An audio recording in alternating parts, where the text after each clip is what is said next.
I've just realised I'm live. I don't even know how I went live, and I looked at it and I was like, I didn't even know.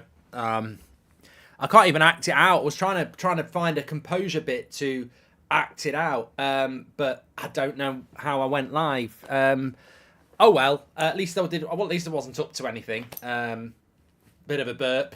That was it. You're live, mates. Sebastian. Thank you very much. Hello, everybody. Welcome to I don't know how I clicked live. That's the funny thing. Hilarious in a way. But we're live anyway for our second game of the weekend, of the day. Arsenal against Manchester City, and this is the big game. This is the one that we want. Look, I just don't want Man City to win. If they deserve to win, fine, I'll accept it. But I don't want them to win. For the Premier League, I think it would be great if Man City don't win and we had a more open race where it was more competitive. That is the Arsenal lineup, as you can see. Raya in goal again. Ramsdale who? White, Saliba, Gabriel and Zinchenko. Jorginho, Rice and the Odegaard. And then Trossard, Nketiah and Jesus. No Saka. He's not even in the squad. And then you've got Manchester City lining up with Ederson, Vardiel, Aki, Diaz and Walker. Then you've got Lewis and Kovačić. And then you've got Alvarez, Foden, Silva and Haaland. It does look like a Manchester City side that is gettable. It does look gettable. I'm not going to say it's not. Whether Arsenal can get them remains to be seen, but they do look gettable. But, you know, a lot of people will have them as favourites, Man City, of course. Benches could be interesting. Thomas Partey, Smith Rowe, Martinelli. That's a good thing for Arsenal. Vieira, Nelson, Havertz. So quite a strong bench for Arsenal. This was something they needed to improve on. But then you look at the Manchester City bench. Calvin Phillips, Stones, Grealish, Doku, Ortega, Gomez, Akanji, Nunes and Bob. Probably a bench that's not as strong as Arsenal's. Is this Arsenal's time? Is this Arsenal's opportunity? It has to be. They have to take this opportunity. There is a return game. It's at the Etihad. You'd expect Man City to win that. They've got to win this game today, Arsenal. If they win this game, they go above Manchester City. And they probably go top going into the second international break, which is where they were last season. So massive opportunity for Arsenal today. Can they take it? Louise says it will be an easy win for Manchester City. Well, if it is, it doesn't bode well for the Premier League, does it? But what's your score prediction? What's everybody else's score prediction? I will get a little bit of a poll going for you, of course. The lowest prediction for Liverpool-Brighton was a draw, and it ended in a draw. Could this one be a draw? We've had draws today. Did we have draws in all the games, or was there a late goal for anybody? I didn't notice. No, every game finished in a draw. Brighton 2-2, we know. West Ham 2-2. Wolves 1-1 with Villa. So there was no late winners. Could it be a day of draws? Could we get another draw here? Yeah, I hope not. I mean, actually, a draw wouldn't be terrible because still Man City wouldn't be top. But idealistically, as long as Man City don't win, I think it's a good thing for the league. Score draws as well, Paul Duffy as well. Remember the pools? That would have been good for them. Really, really hope that we get a game that's allowed to flow.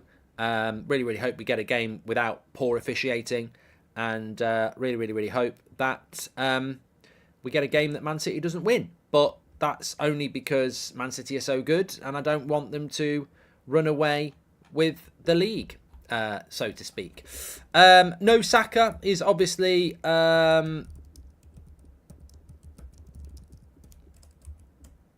is a big thing. But then, I said it all week, it's a big thing without Rodri for our Manchester City. Their win ratio without Rodri and their win ratio with Rodri is incredible. So, you know, you could say it evens itself out. I think from an Arsenal point of view, you would love to be having a go at Manchester City with Saka in your team, but that's not going to happen. So, you know, you crack on. You crack on with it, don't you? You crack on with it. Anyway, let me just pop back here because I was inadvertently live before. That ball's there again. I've got mine behind, top right-hand corner. It's not the same ball, but it is a ball from a Premier League match, which I can't reveal which one because I'll get in trouble and I've got to give it back. But I might give a few hints. Liverpool were robbed again, says Rick, apparently. I don't know about that. But before we get into all of that, can I just give a shout out to our sponsor, Surfshark? They're sponsoring the stream. I should have mentioned it at the start of the stream, but I was not aware I was live. So Surfshark, as I'm sure you're aware, is a virtual private network. And one of the best things about Surfshark is their data protection services, making sure your private messages, photos, videos, and other sensitive material is protected.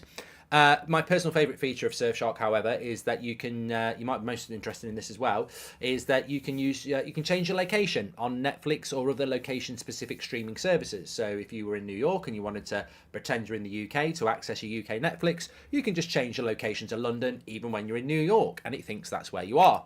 You can also use Surfshark across as many devices as you like, even if they're used at the same time, and it's available on every platform you can think of, from Android to iOS. I think you get the picture. And also, because Surfshark are super nice, they're giving That's Football viewers 83% off and 3 months free when you use the code That's Football. So not 1, not 2, but 3 months free when you use that code That's Football through the link in the description or scan the QR code next to me. If you've used the VPN before, definitely give Surfshark a go because you get your 3 months free and you can see how you like it. If you haven't used one before, then definitely give it a go because I think you'll quite like it. Big shout out to Surfshark. Thank you very much to them for supporting the show, as ever. Right, players are in the tunnel.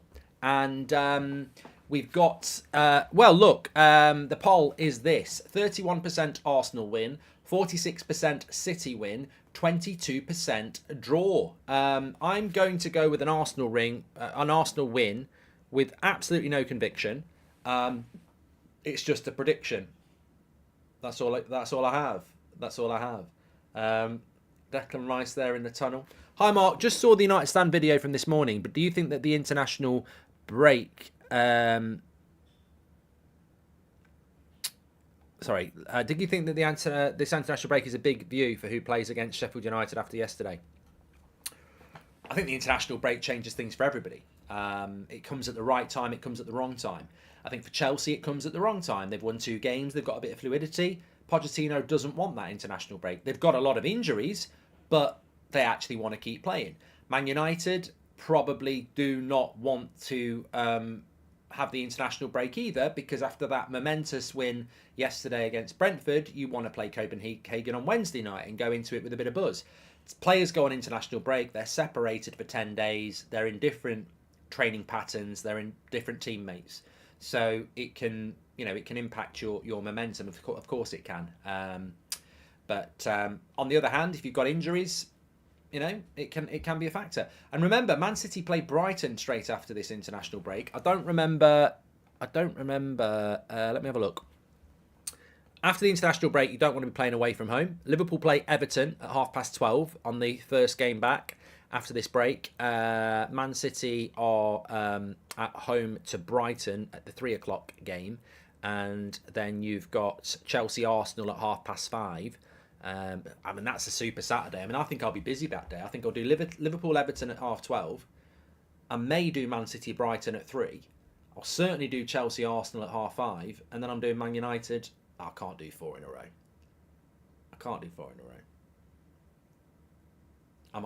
a row. We'll see. Anyway, that's in a couple of weeks' time. We don't need to worry about it now. Players are out on pitch here. Let's get ready to rumble. How long we got? 2 minutes. United are 5 points behind Liverpool and Arsenal. If Arsenal lose today, with 30 games left in the season, I think United will be fine when first players return. Says Manchild, mate. I don't actually see your 8 p.m. kickoffs as shit on a Saturday, David. You're right. I don't see people's optimism. Even as a United fan, I loved it yesterday, but I don't see where this United are going to close 4 points on Arsenal and Liverpool from. I mean, have you seen any evidence of even a pattern of play for 5 minutes with Man United this season? I've seen nothing. Absolutely nothing from United that makes me think we're anywhere near the top 6, let alone the top 4. I mean, we beat Brentford with Pulis ball by pumping long balls into the box. Like, there's nothing there. I think we're capable of doing it based on the players we've got, but let's not run away with ourselves. It was fantastic to win yesterday, but you can't say that United are going to reel in Arsenal or reel in Liverpool or reel in Brighton. We're really bad at the moment, and that result yesterday was like Everton doing it against Brentford at Goodison Park in the last 5 minutes. It was great, but there's a hell of a lot of work before you start putting United in a top 4 race, and I hope we can, but there's a hell of a lot of work before we get there. Do you still think Man City will have won the title by Christmas, says Sam? Well, that was my prediction. I've got no reason to change that prediction. I think that what you do have is a scenario where if Man City were to come out and win today, then they've just gone and won one of the hardest games of the season, because your hardest games are always away to the best teams. This is why for the title, and the title was a long way off, and I still think Man City are favourites, but there's a big difference between winning the title in May and having the title won at Christmas because you're 10 points clear, and that's what I thought would happen with Man City. That Wolves result last week was fantastic. If Arsenal can follow it up today, it gives everybody a bit of a chance. But I still think Man City will win the league. Good question though, Sam. Thank you very much for the super chats. 47% are going with the Man City win. I think that when I look at that Man City side, I look at that Man City side, I look at it and I go, look, it could win this game 3 or 4-0, but it's not as good as last season's side. You think about last season, Gundogan, De Bruyne and Rodri, none of those players are playing. So there has to be an opportunity here for Arsenal, and they've got to take it. It's at the Emirates. They've got to take it. Got to take it. If Man City are to be challenged, these are the games you got to win. It's down to Arsenal. Let's see what. No Mahrez as well. Good point. So look, they're gettable on paper, but are they gettable in reality? Let's wait and see. But we're up and running here. Biggest game in the Premier League so far on paper, yes. Can it deliver? Can it deliver? Kyle says the big problem is that Arsenal side has got Jorginho and Nketiah in it. Well, look, I think people misinterpret what I'm saying about Nketiah. In fact, if anything, I'm respecting Arsenal, because what I'm actually saying is I think that Nketiah starts too many games for Arsenal. I don't think he's that level of a player. He can score today. He could score today, but I just don't think he's a player I look at and go, he's a top 6 striker. And I think when Arsenal sort that out, they'll be a better team. But they've got injuries today. Trossard's a good player. I think Trossard's a bit underrated. It's good that they've got Martinelli on the bench as well, but they've got to get hold of the possession here. We can talk about it as much as you like, but we've got to get hold of the possession. Why is everyone playing 4-2-3-1, says Zape? That's because they've been playing EAFC. It's the meta.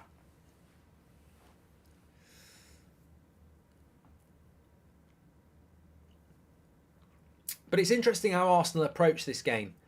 Do they sit with a shape, or do they encounter, or do they play on the front foot? They naturally like to play a higher line, but they're playing Jorginho and Rice. I think this is intelligent. He could have played Havertz, Odegaard and Rice, which would be more attacking. So look, it's going to be interesting. A little bit late on Aki by Jesus there.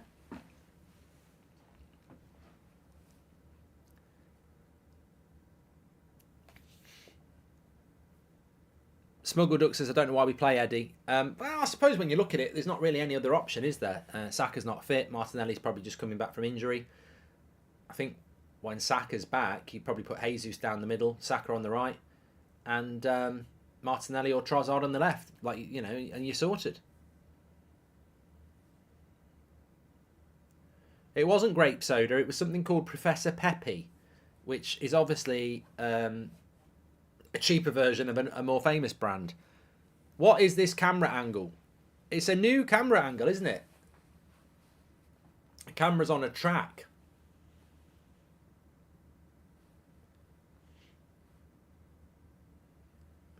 Back to Raya here. Well, Raya, he's settled himself in as the goalkeeper, hasn't he? I don't think it was ever in doubt, really. And he's played a long ball out there that didn't work, but Arsenal have already won it back. And Rice puts it out. Yeah.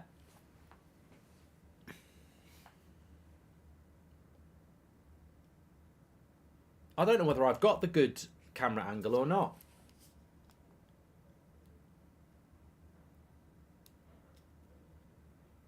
I think I've got the same. Yeah. Treble Champ says he likes the new camera angle. I'm not noticed what. I don't know what the difference is. What channel is the NFL on? Sir Turbo. So early corner here for Manchester City. Foden's going to whip it in. And it's off the line. It's off the line. I think Diaz got his foot on it. Off the line. Man City. Aki over the bar. Wow. Man City. 2 big chances in the space of a few seconds.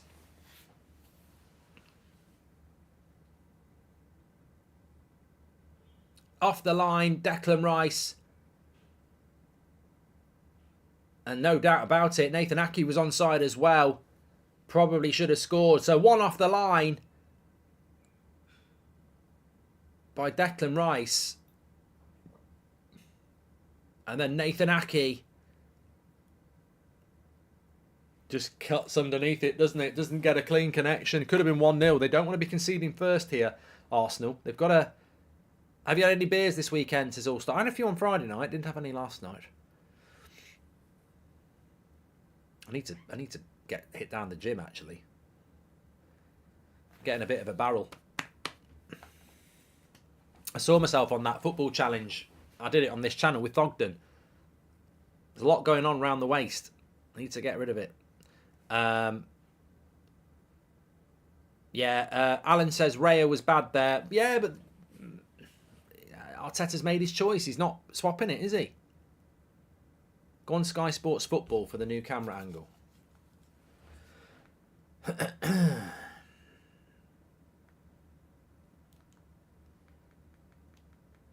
New angle is on Sky Sports Football. Normal's on Premier League. Okay, here we go. Let's have a look.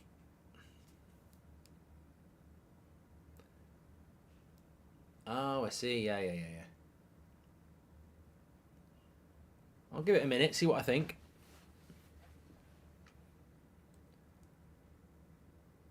Yeah, you can feel it's on tracks.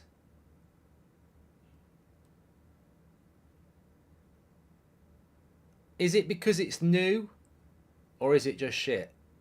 You know, people don't like new things, do they?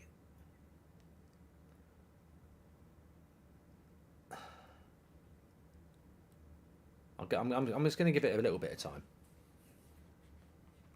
It's very straight on, isn't it? I think this is about offsides. This will be very good for offsides. Well, no, actually, it won't necessarily be good for offsides as well. You're a little bit closer to the action, which is never a bad thing. I'm not sure I like it. I'm going to go back to the old one. Too much motion, says Phil. Yeah, I'm all right with it. It's not giving me any motion sickness, to be fair.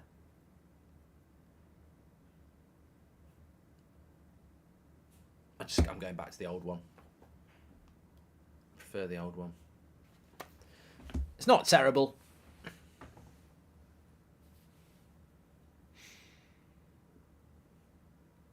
It's a bit of a game cam.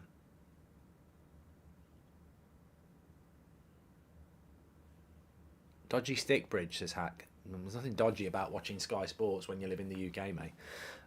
What's your prediction? I've gone with an Arsenal win, but it's there's no conviction in my prediction. Man City with two early big chances. I mean, Arsenal can't concede first in a game like this because the experience of Man City will just come racing to the surface.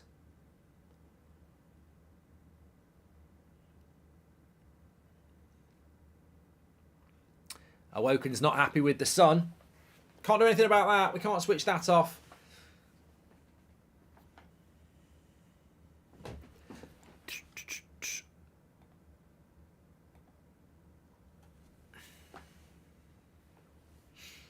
In the US, NBC broadcasts the Prem every 2 weeks. There's a show where the head of PGML has to react and explain controversial decisions. Is there nothing similar in England? Says the 6 foot. Yeah, but it's all... they don't explain anything. It's just a bloody joke. Please can you say hello to my new baby daughter, Elsie Rose, who is 8 days old today, says Scott. Hello to your daughter. Hope she's doing well. She won't understand a bloody word I've got to say because she's only 8 days old, but, you know. The roast dinner was lovely. I'm feeling quite full now. I've still got apple pie and custard to come. This is not helping with my barrel reduction. But anyway, it's a corner to Arsenal here. Odegaard is on it.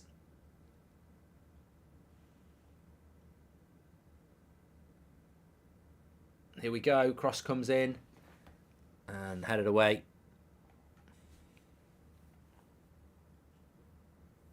What do you think of the new FC24, says Jamie? I think it's all right. I don't think it's massively different to any other FIFA game. I'm back on it tomorrow. EA Career Mode tomorrow on my channel at 3:45. So tune in for that. But this is real life. Nice little ball to Ben White on the right-hand side. Good little overlap. They're still in the box. It's got to be worth a shot from Odegaard. No. Jorginho, no. And they're forced backwards now, Arsenal. Ben White's offside this time. Bit of a waste from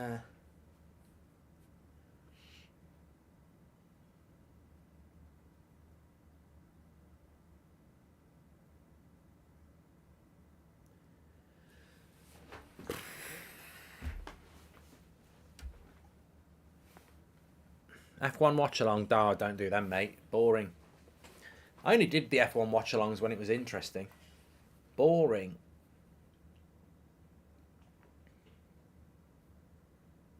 The F1 this last few couple of years has been like Man City with a 20-point start. Absolute waste of time. And you know I'm right.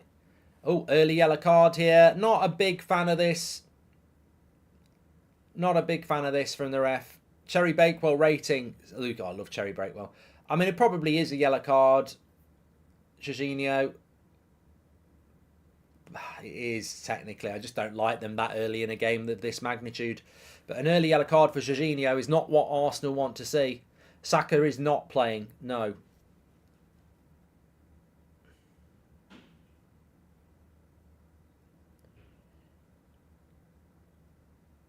Opinions on Zinchenko. I haven't seen it, mate. Thank you very much for the super chat, Andrew. I don't know what it's all about. I think it's politics in football, which are always, as you know, they're footballers at the end of the day. They are allowed to have political decisions. I just, but obviously it's going to offend people. They're paid footballers. It's down to the club, isn't it? Is Jorginho a bit of a risk, Mark? Says Kyle. Yeah. Cost you a goal against Spurs, didn't he, when he came on?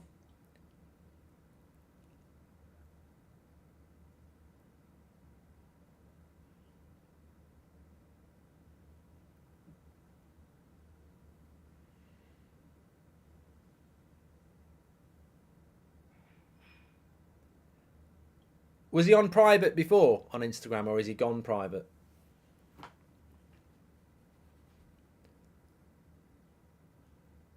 Have you ever tried stuffing mate with oatmeal, diced onions, and suet?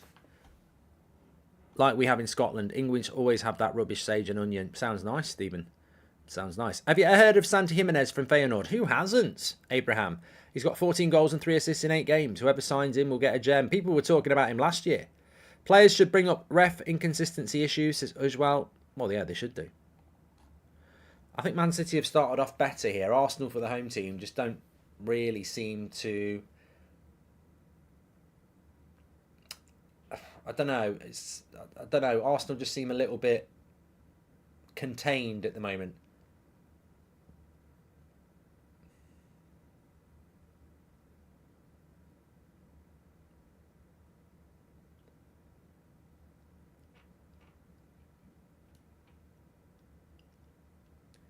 Well, they're passing out from the back here. They've gone long.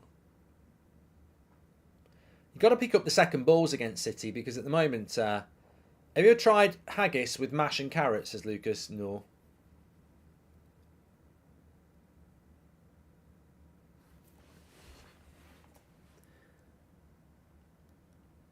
Thanks, Fennec.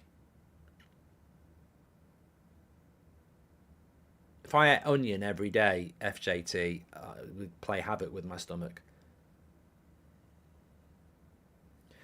Jar says, do you think it's time to drop Ramsdale from the national team because he's not playing any football? Well, you'd have to get rid of Calvin Phillips and Henderson first. I don't really have a problem with Ramsdale being picked, considering the lack of minutes that people like Maguire, Henderson and Phillips have in the Premier League. You know, Southgate is a coach that treats the national team like a club side. He doesn't pick people based on minutes of actually playing football, does he? What did he say about Ollie Watkins? I had to be careful about recency bias because he'd scored a hat-trick against Brighton. I mean, Gareth Southgate picks on form from 2020. You know, he's not interested in current form. Haggis and a deep-fried Mars bar, says Kyle.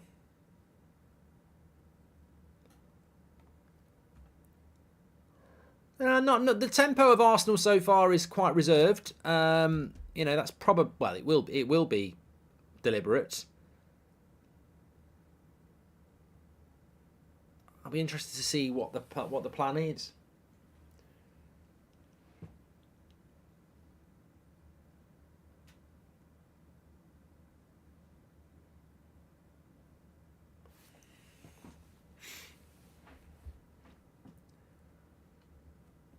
Marcus says, I'm thinking it'll be a 2-1 win to City.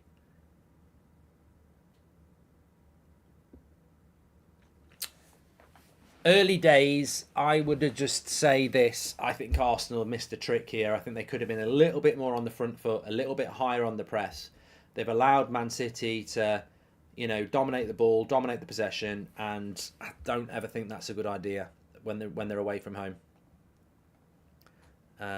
Especially after a loss last week, I think there was an opportunity for Arsenal to go on the front foot a little bit. 61% possession for Man City, and you question, you know, pass accuracy, total passes. I think Arsenal need to do a little bit more here.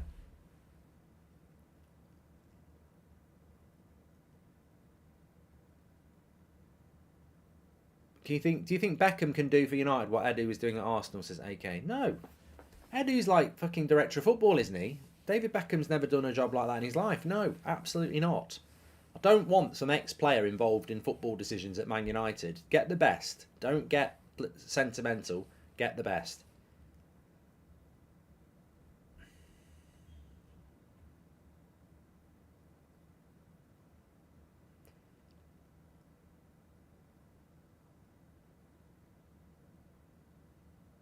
Arsenal trying to play out from the back.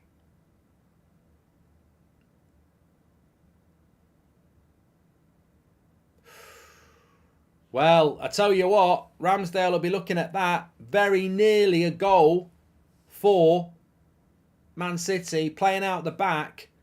Gabriel gives it to Raya. He hasn't got a lot of time. And Alvarez, very nearly very nearly scores. Raya goes to clear it, hits Alvarez, goes side netting. It's a lacklustre start from Arsenal.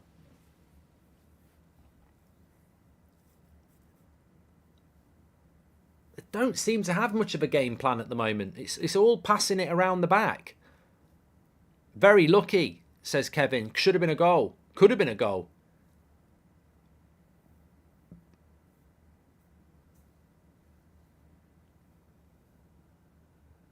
Michael says, is it not two similar styles colliding? I don't think it is. I think Arsenal are playing within themselves, and I think Man City are trying to be the more oppressive side. You've got home advantage. Why let an away team come and settle on the ball? Get hold of the ball. Can we get a pie review of your apple pie, then get the haggis out for the lads, says Lucas. United had a great FD and Ranić, and we mocked him, says Diablo. I'm live on the United Stand at 8 o'clock tonight, Sunday night show. Looking forward to that. And Jerry, I think, has made a very good point. He says, Arsenal's problem is they treat City with too much respect. Agreed.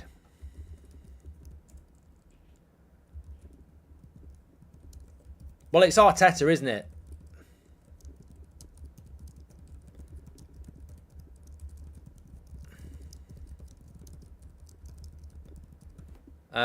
I just tweeted it there. Arteta paying too much respect to Pep again, letting them settle and have the ball. You don't do that. You don't do that. They're playing like they're the underdogs. And this is what happened last year. That relationship between Pep and Arteta, is it a bad thing for Arsenal? Because he was the understudy. And I think, does it make Arteta overthink it a little bit?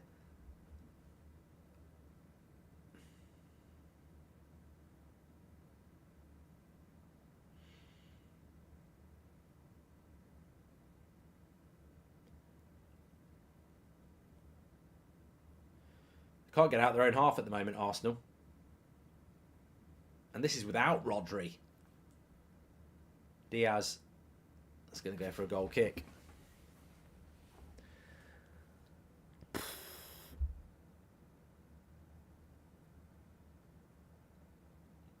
Haim says it's not even respect. Arsenal just aren't good enough. Lance says, can you wish me a happy birthday? Chelsea win yesterday was enough gift for me. Make sure you subscribe, by the way. Bottom right-hand corner. Get involved with That's Football. You're all welcome. If City score, it's game over, says Cameron. It's not been a great start, actually. We've had 20 minutes already, and I don't really know what Arsenal's game plan is. It's a bit like the game at the Emirates last year. Not the Emirates, the Etihad. The second game at the Etihad, where it was billed to be this game that Arsenal had a plan, and Man City just, as soon as they scored, it's over. And at the moment, it's very similar. Again, Man City are just better. Arsenal need to. Oh, it's a terrible ball by Odegaard. You go wide to Trossard there, and he whacks it forward. There's an inevitability to a Man City goal at the moment.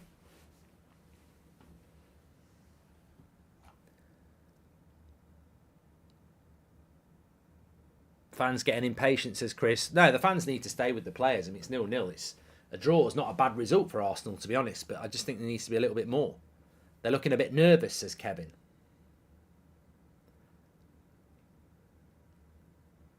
Do you think it could be the Saka effect? Without Saka, they're just not believing.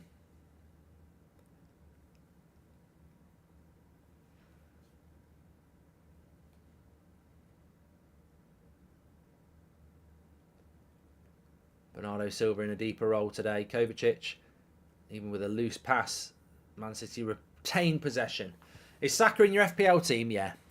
Another crap week for me. Absolutely crap, my fantasy Premier League. I can tell you my score at the moment. Oh, Man City are in the break, on the box. Arteta is probably from the same mould as Pep and is trying to outthink the overthinker, says Tony. Well, 48% of you went with the City win. And at the moment, I don't think you're looking wrong. My points in FPL at the moment, 26. And that's with Salah's points. Areola got me 1. Colwell got me 2.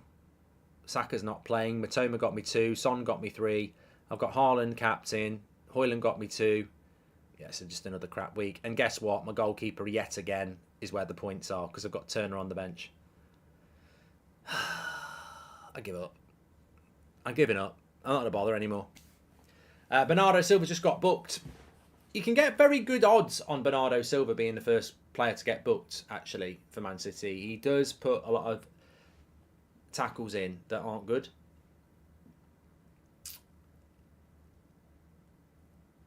FPL team, yeah, Haaland's my cat. I've got Alvarez as well. Here's Bernardo Silva. This could be it. Nicely ball into Alvarez. Cross comes in.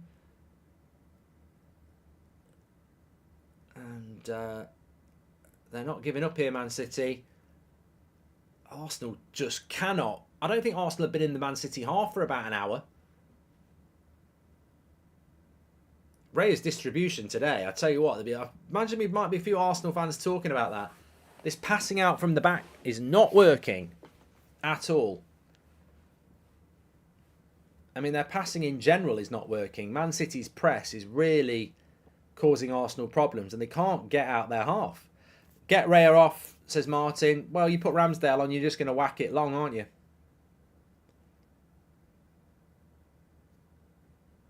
City are just set up perfectly, says Marvin. Well, it's the master outdoing the apprentice again, isn't it? Arteta just doesn't really seem to have an answer when he plays Pep.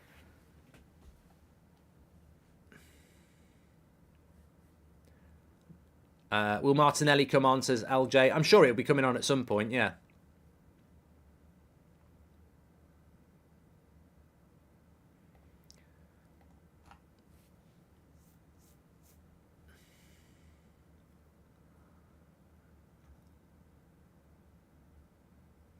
Hi Mark, lamb rogue on Josh or chicken tikka masala? Manton, I would go with the chicken.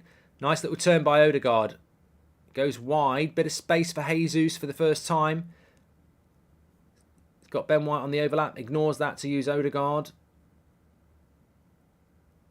Back into Jorginho. Little dink, Jesus does well. And the foul is given on Foden. I don't think it looked that bad, but in this level of a game, you're always going to get it, I suppose. Give him a little bit of a shove.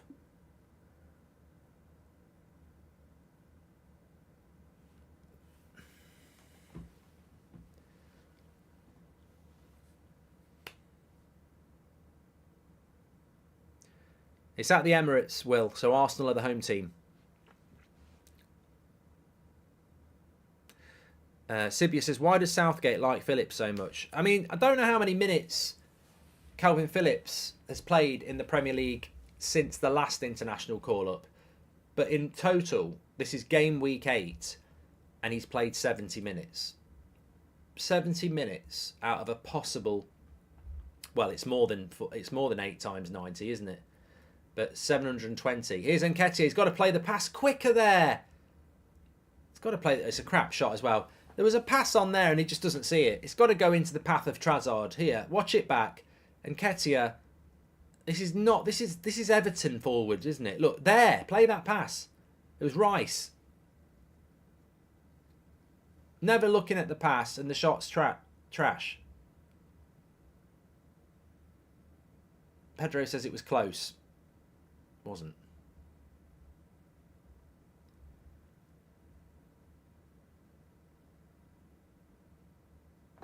Scrappy do at the moment. Who's the player of the year in the Premier League so far? Good. Let's get into that.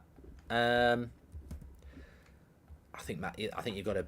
You're gonna struggle not to say James Maddison at Spurs is a good shout.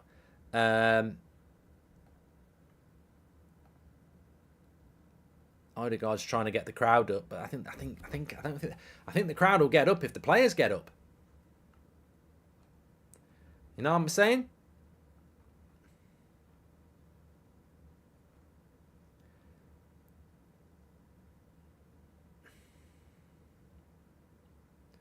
Arsenal having a little bit of ball in the final third, though. Right, Zinchenko, he's got to put a good cross in here. Headed away, edge of the box. Ben White, go wide to Jesus. That's the ball. Yep. Jesus, what's he got? Needs options. They don't want to whip the cross in the box because they haven't got the players to get onto the whip of the cross in the box. So they're ignoring it a lot.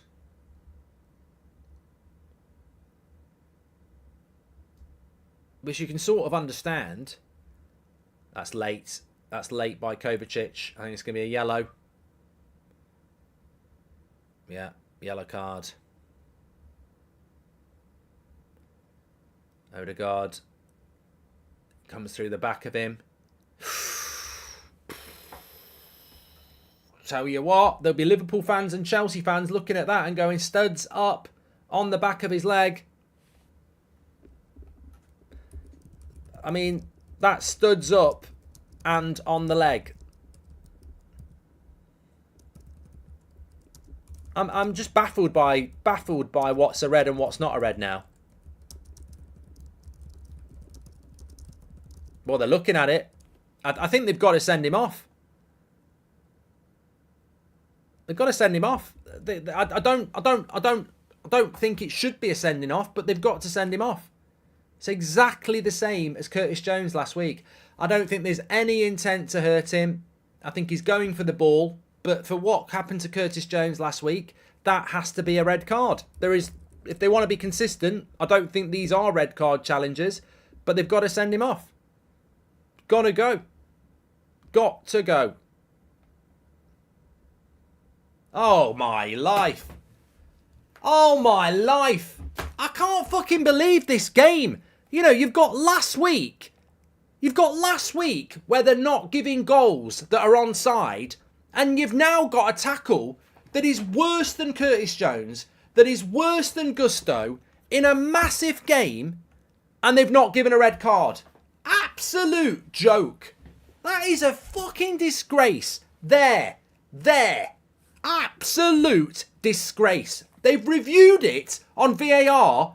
Who are these people? Have they been in a coma for 6 months? You literally sent a player off last week who had his foot up and rolled. He's got his foot studs up all the time.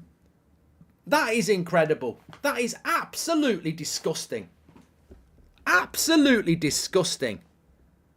Absolutely disgusting. Disgrace again.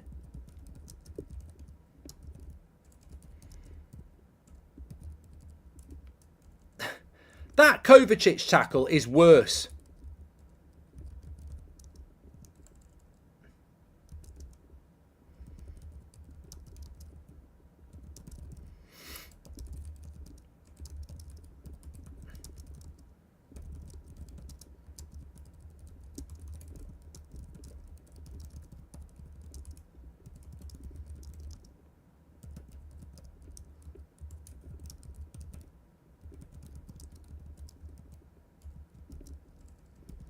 Well, it makes me feel sick, and I haven't got a horse in the race.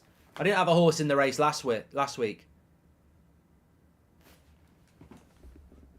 I'm going to do a poll.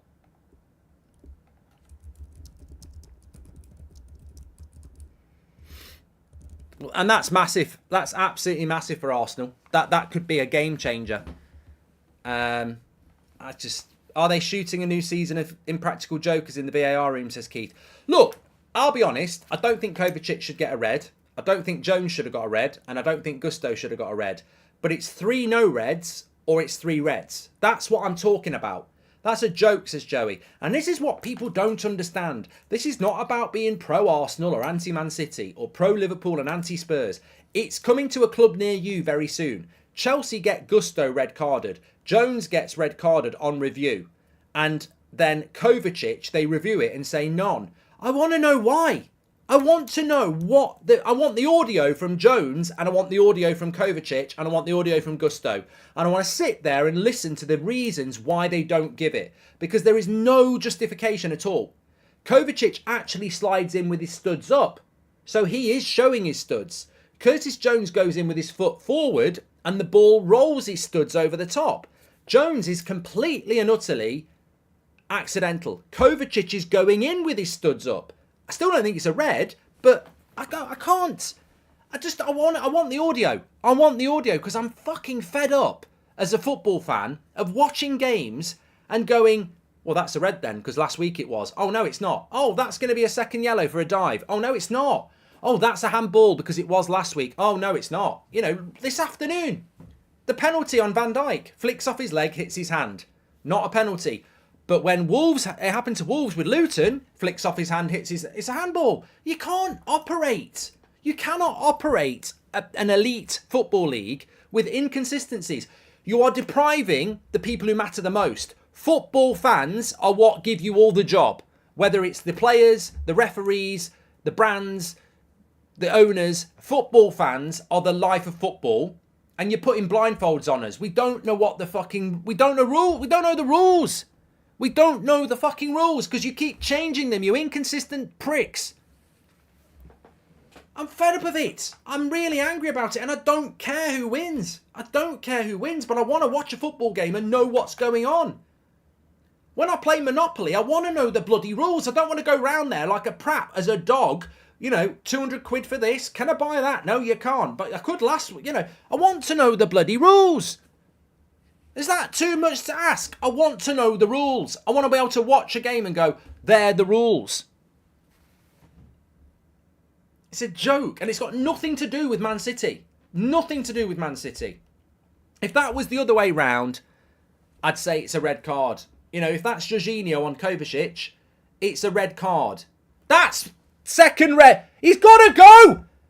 He's got to go. Fucking hell, he's got to go. Mate, he is late. He is late on Declan Rice. He has got to go. You're a bloody idiot, Oliver. Look how late he is. Fucking hell, ref. What's going on? Is he should have a red already. That's a second yellow. What's going on? What is going on here? What is this referee on? Oliver should be sacked. He's got to go. This ref has got to go. He's on the take. That's a blatant second yellow as well. This is a scam. This is a joke. The game is gone. It's an absolute. We're literally being defrauded here. It's disgusting. Absolutely disgusting. I can't believe that. That's a second yellow in every single. It's I can't speak. He should have had a red card. It's the most blatant second yellow you'll ever see. It's reckless. It's out of control. Mate, Arsenal, get the audio. This is a disgrace, mate. Absolutely disgusting.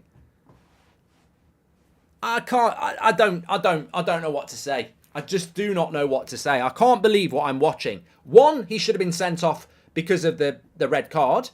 And then the same player is late on Declan Rice and he doesn't send him off. Are you not furious? Are you not furious at home? Are you not fed up to the back teeth with these dictators ruining our game? The lack of accountability. Nothing will happen as well. Nothing will happen. Nothing happened last week when Liverpool had a goal not given. Nothing will happen here. Where's the bloody consistency? Where's the accountability? This is our bloody game, people. They're fucking ruining it. Disgusting. Absolutely disgusting. Straight away he goes, no, definitely not a yellow card. Leave me alone. Definitely not a second yellow. It's the most blatant yellow card you will ever see. Studs up again. You could give a red for that. Check his bank account. Check his bank account. His mum does his hair. He's back again. In cricket, you can listen to the third umpire. Mate, you know what? What did I say on Friday? What did I say before the game? I said the last thing we want in a game of this magnitude is the best game of the week being ruined by referees again. It happened last week between Spurs and Liverpool on a major scale, and it's happened here again on a major scale. People will say an onside goal not being given is huge, and it is. But that's not far off because one player should have been sent off twice. And he's still on the pitch. In a game of this magnitude between Arsenal and Man City, this is a title decider again. Man City go and win this game. Arsenal can go, we should have been playing 60 minutes against 10 men. Like, Arsenal have been fucking robbed here. Absolutely robbed.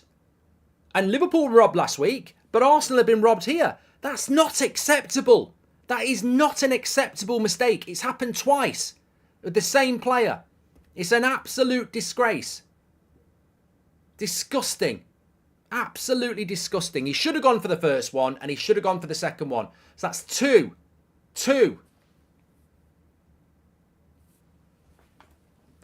81% of you said it should have been a red card for the first one. We've almost moved on. Steamer, thank you very much. Clear red. City scoring from offsides. I don't know the rules anymore. Watch Kovačić go and score.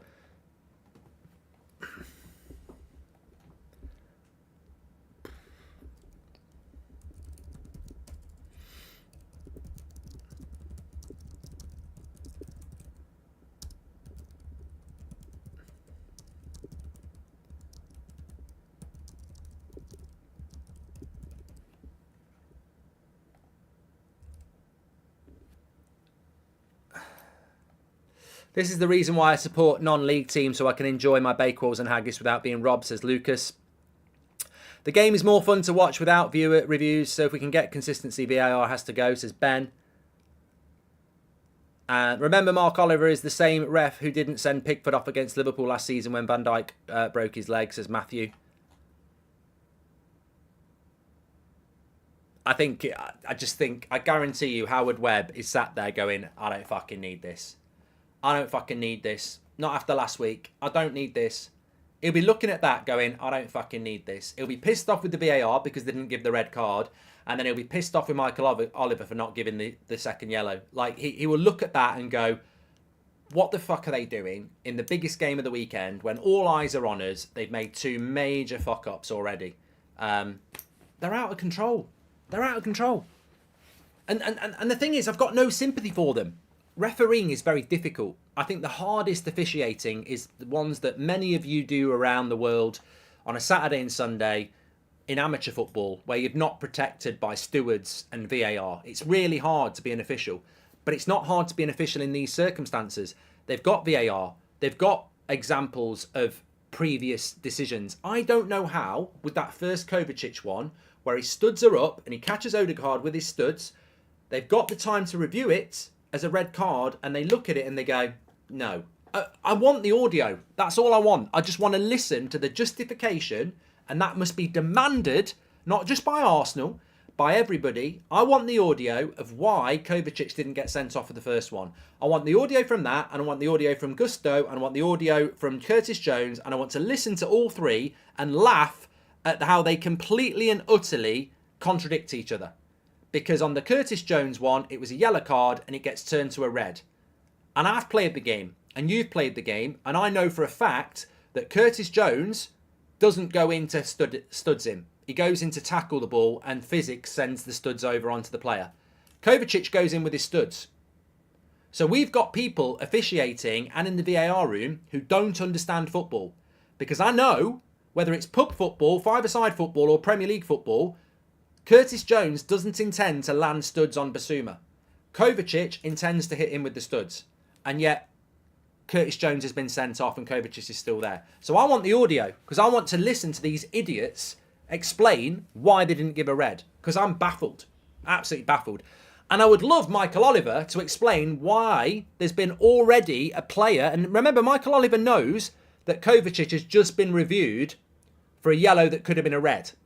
So he knows that. He then sees Kovačić go late on Rice with the studs again and says no second yellow. I'd love to know that justification as well. Because I tell you, on both of them, there is no justification. They are both...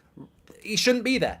They shouldn't be there. There is no justification. They've made two horrific decisions with no justification. When will they take accountability for the inconsistency, says Pam.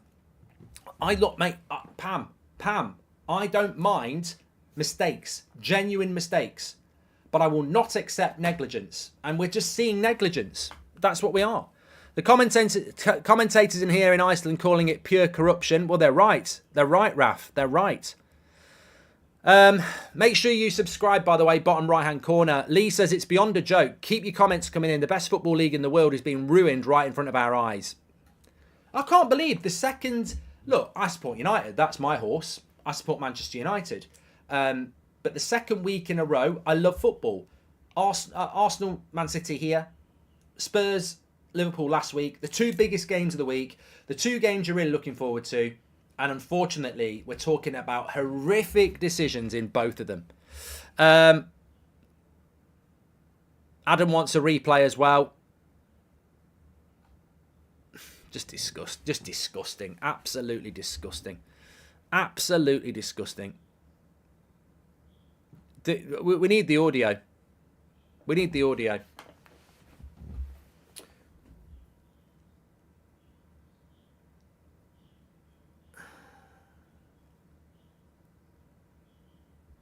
And as I say, if this was the other way around, I'd say the same. I don't like Man City, as you know. I don't massively like Arsenal, but other way round, I'd be saying the same because I'm tired of the officiating. I've said it for Chelsea, I've said it for Luton, I've said it for Brighton, I've said it for Wolves, I've said it for West Ham. It's all the time, all the time.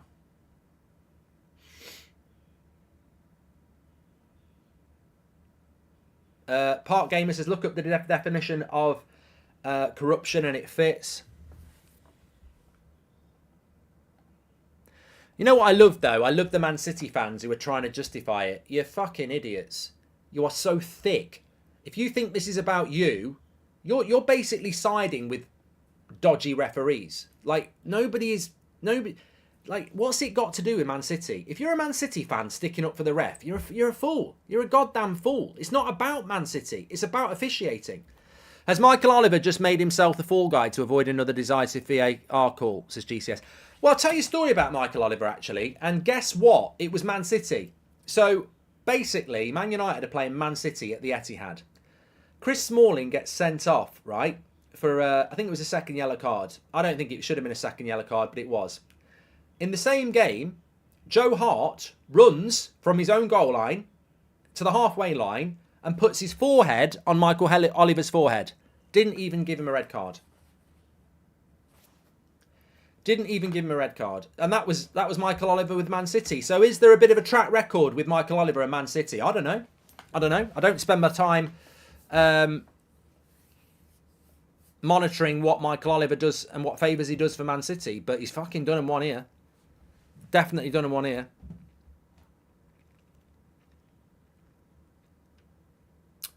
Let's close that poll. 81% said it should have been a red for Kovačić. That was before the second yellow that should have been a red.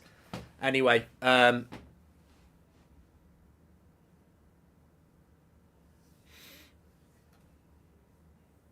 Pablo says the ref has obviously been told not to ruin the TV spectacle and told them to ignore the rules. At the very least, the red should have had a chance to review it, says Pablo.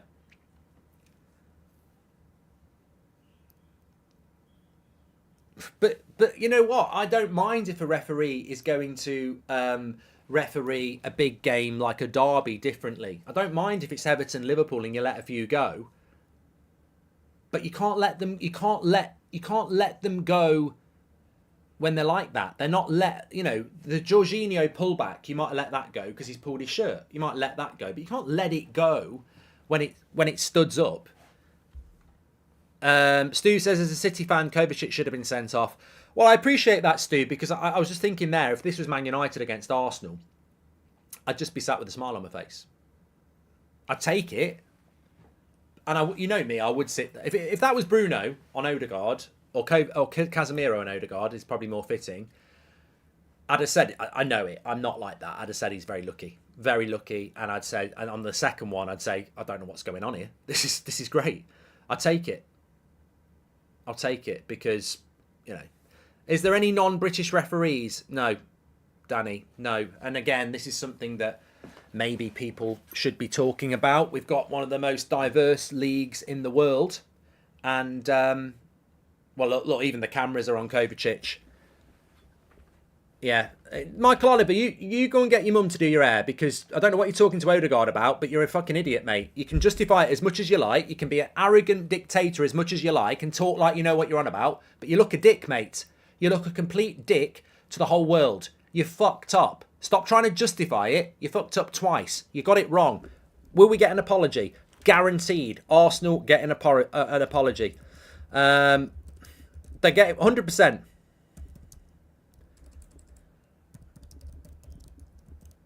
100%. Anyway, it's half time and the game has passed us by.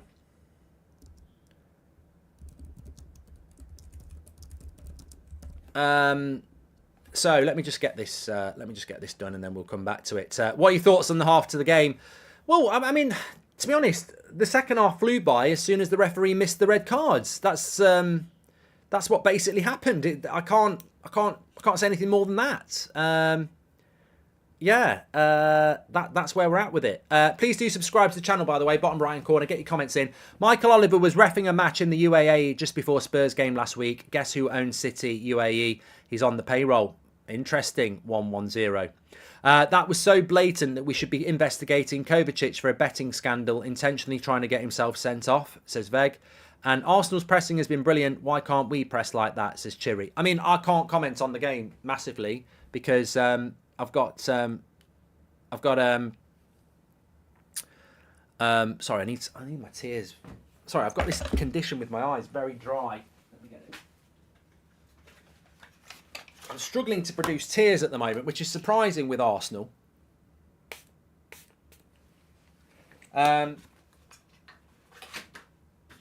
So it's called dry eye. It's when you spend a lot of time watching on screens. Look, I'm furious and I'm not an Arsenal fan. So if I'm, I don't know. Let's have a look at the stats. Howard Webb, as I say, we'll just be hoping that Man City don't win this game 1-0 because ultimately they have been absolutely robbed here of an opportunity to play against Man City with 10 men, which changes the game. West Ham or Millwall, says Hammer. West Ham, probably. Every wrong ref decision last week has helped Man City one way or the other. All the refs travelling to Middle East for jobs, says Swarab Dev. Interesting. So that's how the game has gone. I mean, look, Arsenal haven't had a shot on target in 45 minutes. The game in general has been pretty shit. Manchester City have probably been slightly better. Slightly more of a threat, but they've only had one shot on target. As a spectacle, it's been a bit of a shit game. It has. There's no doubt about that. They're sort of cancelling each other out, but I feel like Man City look the more dangerous side. But the big talking point's the red card. And if you're tuning in just at half time or you've been with us the whole time, let's not forget, and we're about to see it on the TV screen, Odegaard, Kovačić goes in with his studs up to win the ball. Not saying he's going to injure the player, but he goes in with his studs up from the first action. His studs go up like that, and he catches Odegaard. Yellow card from the referee. They review it, and they won't give a red. Now, I'm struggling to see why VAR says uphold the yellow and don't give the red when you think about the week we've just had. The week we've just had where Liverpool were deprived an onside goal and appealed Curtis Jones' red card. They upheld Curtis Jones' red card. Did somebody not tell the VAR people at the Emirates today or at Stockley Park or wherever they are? Because they upheld Curtis Jones. Curtis Jones went in for the ball sideways and his foot rolled over the top and landed on Basuma studs. It wasn't intentional, it was an accident. Kovačić has gone in with his studs and hit him with his studs. The worst tackle is Kovačić's. If you compare Kovačić and Curtis Jones, the worst tackle is Kovačić in relation to intent and the way he goes in. They don't hold up the red card. They say it's a yellow. A few minutes later, Declan Rice places a pass. Kovačić is late with studs up again and catches Declan Rice.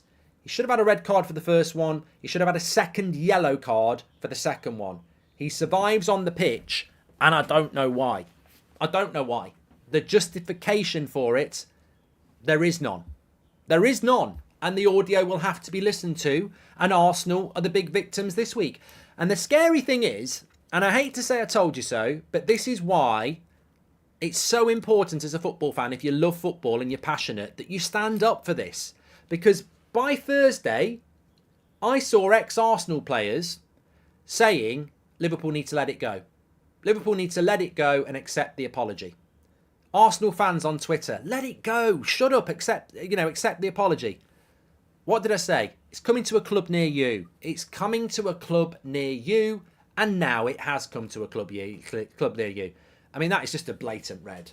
That is such a red. Look at Kovačić. His foot, he studs up. He studs up. Even if he gets the ball, he's studding the ball. He's a studs up tackle. 100%. 100%.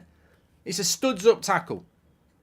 He's gone in like that, studs up. It's a red card. It's an absolute red card. And then the second one, he studs up again. It's the same tackle again. Watch it. Watch it. Watch it. Right? Declan Rice, slow it down, studs up again. 2 studs up tackle, 1 yellow card. Incredible. Absolutely incredible. It'd be harsh to give him a straight red for the second one, but you could have done. You certainly have to give him a yellow. The PGMOL give these refs job security so they could care less about making the right decision. And Brennan's right. There's no accountability. They can make whatever decision they want. So Godra's right. If Curtis Jones was a red, then Kovačić is a red. So he got away with 1, and then a few seconds later, it's a clear second yellow. The refs are ruining football matches by these basic decisions. Well, fair play to Sky, because they've played both incidents relentlessly. Whereas last week with Liverpool, it was hidden. No justification at all. Arsenal have been absolutely robbed. And, you know, what they're doing, I've got no idea. I've got no idea what they're doing. And I hope for Arsenal's sake that they don't end up losing this game. If that's Casemiro, he would get lifetime back. Look, if it's Xhaka, he gets sent off for the first one. If it's Casemiro, he gets sent off for the first one. So why is Kovačić not being sent off? What is it that Michael Oliver thinks about that Kovačić that he wouldn't do it to Xhaka or probably Declan Rice? If that's Casemiro, he'd get a lifetime ban, says Mario Franco. And what I don't get is the commentator saying VAR won't intervene for yellow card offences. He's already on a yellow, so this makes it a possible red, says Ali. Oh, no. I've got no problem with... VAR doesn't need to interrupt the second one. They don't need to. They don't need to do that. Michael Oliver can see that. I can see that. You can see that. There's no need to... VAR doesn't need to get involved in the second one. VAR should have done its job on the first one. Michael Oliver should have done his job on the second one. Simple as that. Liverpool or Man City as a Man United fan, says Slick. It's the impossible question. Even NBC pundits are fuming at Kovačić not being off, says Noah. Mate, we'll get universal agreements on this, like we got universal agreements on the Liverpool one last week. Like we're all united here. Even Man City fans know. Even Spurs fans know last week. I've got no issue with City fans. I've got no issue with Spurs fans. You just go, wow, we're lucky, and you get on with it. But the rest of the world goes, that's an absolute disgrace. And it was. Anyway, look, we'll see what happens. Can't wait to see Gary Neville talk a good game only to backpedal when he realises he's discrediting the refs, says Robbo. I just saw the replay. What a robbery. I feel bad, says United Ali. Make sure you subscribe, by the way. Bottom right-hand corner, get involved. These ball-playing goalkeepers are struggling, says Trini. I think that's a good point from a footballing point of view. I've seen a lot of people talking about it over the last couple of weeks, and this obsession with playing out from the back. Do you think they'll become... teams are so good at pressing now. Do you think playing out from the back will actually become a weakness at some point? Because playing out from the back is good, but if you press well, you can kill it. And Brighton have probably conceded 8 goals in the last... I mean, they have conceded 8, but I'm trying to think how many of them are down to playing out from the back. Villa, Liverpool, first goal, playing out from the back. Arsenal are struggling today playing out from the back. And you can play out the back in different ways. You can hit a 40-yard ball to your winger to feet by putting it in the air. So look, I think at the moment it's teams are pressing so well that playing out from the back's not as easy. Traditionally, you play out from the back because nobody presses you, so it's an easy way to keep possession. But teams are wiser to it now. Mark, how City used Bernardo at CDM with an 18-year-old and not overrunning the midfield? Where are the legs? They track the runners, says Zidane. And Super League agenda at play, trying to make fans fall out of love with the game and show spending millions is the way forward. It hasn't gone away, says Chris Willow. Thank you very much. I feel a bit sick, actually, if I'm being honest. For the second game in a week, as a pure football fan who loves football, I feel sick. I'm fed up with the injustice. I'm fed up with the inconsistency. I'm fed up with the negligence. I want to watch football and enjoy it. And I just feel a bit sick again. I'm sick and tired of it, actually. If Kovačić goes and scores, I'll commit a war crime, says Joey. And Brighton and Liverpool both conceded that way today, says Bleach. Someone gets Latan to give that ref a red, says Lucas. Look, Michael Oliver. Look, if I'm Michael Oliver, at half-time, you've got 15 minutes with your linesman. You watch the replays and you go, not only did I fuck up once, I fucked up twice. The scary thing is, I wouldn't be surprised if he sits there with his can of Dr. Pepper, doesn't look at the TV, and just looks at himself in the mirror saying, you are a god. I don't think they care. I don't think they're bothered about mistakes. I really don't. He'll probably be sat there going, WhatsApp to Howard. You got my back, Howard. You know it, bro. Don't look at the replays. It'll all be forgotten by Wednesday. And I think that's what they do. I don't think they care. There is no accountability. It is a dictatorship. There is no regulation. There is nobody there to do anything about it. And I tell you what, it's one thing to get rid of that guy, what's his name, England. He's basically suspended for the rest of the season, isn't he? That England guy, because of the goal that Liverpool didn't get. Michael Oliver will be refereeing next weekend because he's a big name. I've always said this. If Anthony Taylor or Michael Oliver make a big mistake, they'll never get suspended. And that's what I mean about a dictatorship. It's narcissistic. It's favoritism. Like that guy last week was expendable. Throw him under the bus. The guy who got the line wrong for Arsenal-Brentford last year, expendable. Throw him under the bus. Michael Oliver's just missed 2 red cards. He won't even get suspended because he's a big name in the referee world and he's popular and he's well liked. That's not what you want in football. That's not what we want in the Premier League. This favouritism. Michael Oliver will not get suspended like that guy last week. He won't. And yet he's made 2 horrific decisions, one after the other. Liverpool did appeal the Jones one. It didn't get denied. Look, you know what? If the Liverpool Curtis Jones one had been, they'd said, yeah, it wasn't a red card. That first Kovačić tackle, I might have gone, well, the Curtis Jones one got overturned, so you can sort of see why. But they didn't. They said it was a red. Brennan says that they give them job security, so they can't care. We've done that one. Thank you, Brennan. Seriously, what is the point of VAR other than killing the excitement of every goal? I was against it since the beginning, and I miss pre-VAR days, says Shaheen. Well, you know when McTominay scored the winner against Brentford yesterday, you can actually see it on my match on my goal reaction. I'm really excited. And then you're waiting for the replay, and then the replay happens, and you're going, what a goal. Cross comes in, definitely no offside. He heads it into the back of the net, not offside. There's no touch of the hand. It's a goal. You're literally commentating to yourself the goal. You're going, cross comes in, there's no offside there, there's no foul. He's headed it in, it's not hit his hand. It's a goal. It's like, fucking hell. That to me is the biggest travesty. And there are some travesties in football at the moment. Of course, we've seen some here today. We see it every weekend. But how horrible is it as a football fan that every goal you're not celebrating at 100%? Even if you think you are, you're not. Because there's always that doubt in your mind. Can you shout out Joe? He loves United, says Anson. Thank you very much there. And that would be a yellow if you didn't already have a yellow. Too easy for a red card, and that would ruin the game, says 7. You can't keep people on the pitch because you want to keep everybody on the pitch. That's not right. I mean, I've always been a big fan about big games, especially a derby. Try and not give a yellow card too early. don't give soft yellow cards. But even in a derby, you can't go, well, that red card's not a red card because I want to keep people on. No way. No way. Well, conspiracy theories will start now, won't they? This is the problem. Everything seems to be benefiting Man City at the moment. They had the offside goal that was given. That was a draw at the time with Fulham at half time, and Fulham were playing very, very well. It was clearly offside. The goal was given. There's this decision here. That's two massive decisions this season that could lead to 6 points. And Liverpool are sat there going, we've lost 3 points because of it.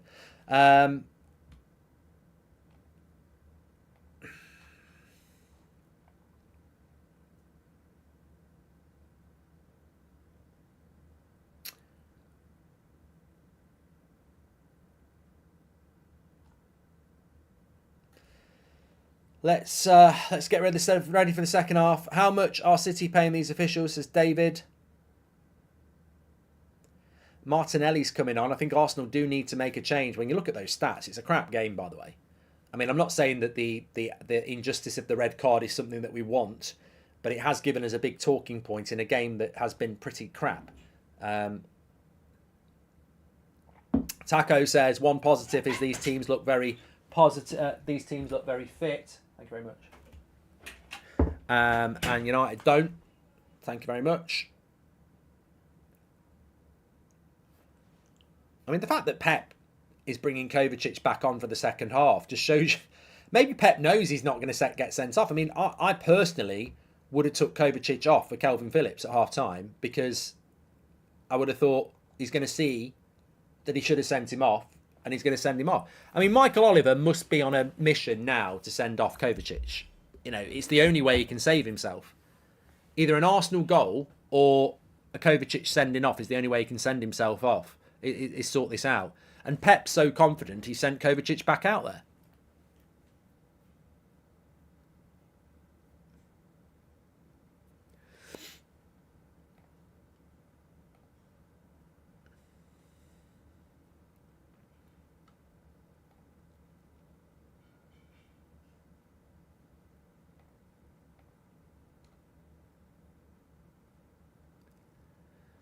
Well,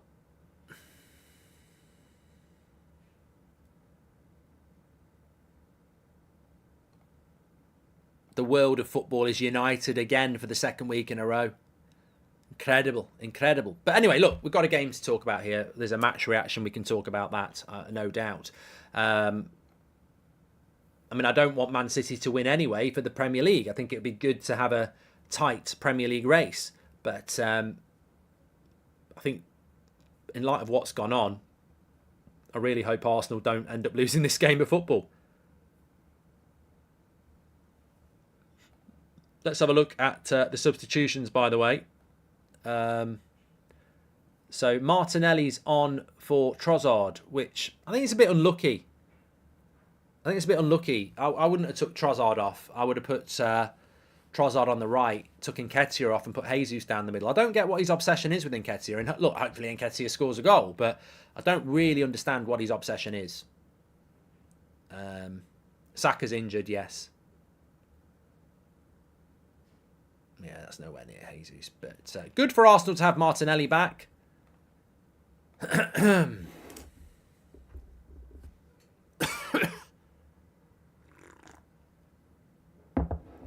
Nice cup of tea. Can't beat it. Nice cup of tea. Maybe I should get a sponsor. Hey, not many YouTubers have that. That's one for the agent. Get me a sponsor. A cup of tea. That'd be lovely. Goldbridge Watchalong, sponsored by... Well, I'm not going to give him a free shout out. Anyway, are we going to get a goal in this game? Hope so.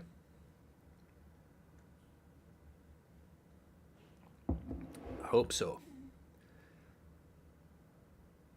Thanks everyone who's tuning in, by the way. Legends, make sure you subscribe, bottom right hand corner. As ever, your company is appreciated.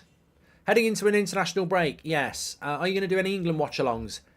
I'll do England-Italy a week on Tuesday. I've got no interest in Friday night friendlies against Australia. Respect to Australia, but Friday night for me is not about watching Southgate parade his favourites against Australia in a friendly. There's more to life than that. But I'll watch the Italy game because it's competitive. I don't mind watching a competitive game against a decent side. But yeah, I've got no interest in friendlies, international friendlies. They're worse than group stage games against somebody shit.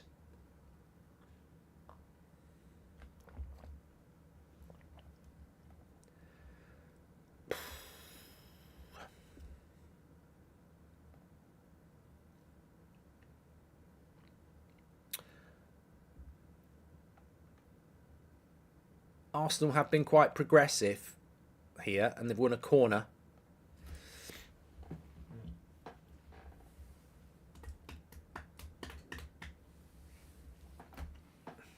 Friday night with Southgate. Imagine what he does on a Friday night. No, we don't need to go. Don't make it personal. Don't make it personal. He's just a crap coach with odd ideas. The overlay still says first half. I've clicked the wrong one. That's why. Corner comes in. Oh, it nearly went in. Did Gabriel stop that going in? I think Gabriel stopped that going in. I think he was going direct in from a corner. I would love to see this again. And I will. No, maybe it wasn't. I think Edison might have got a hand on it as well. When we're on 49, we're nearly at 50 here.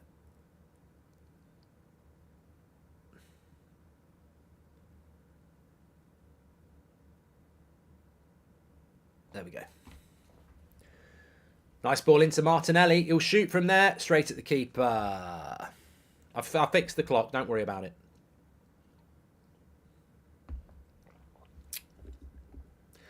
Talking to sponsors, by the way, I mentioned it at the start of the stream. Can I give a big shout out to Surfshark for sponsoring the stream?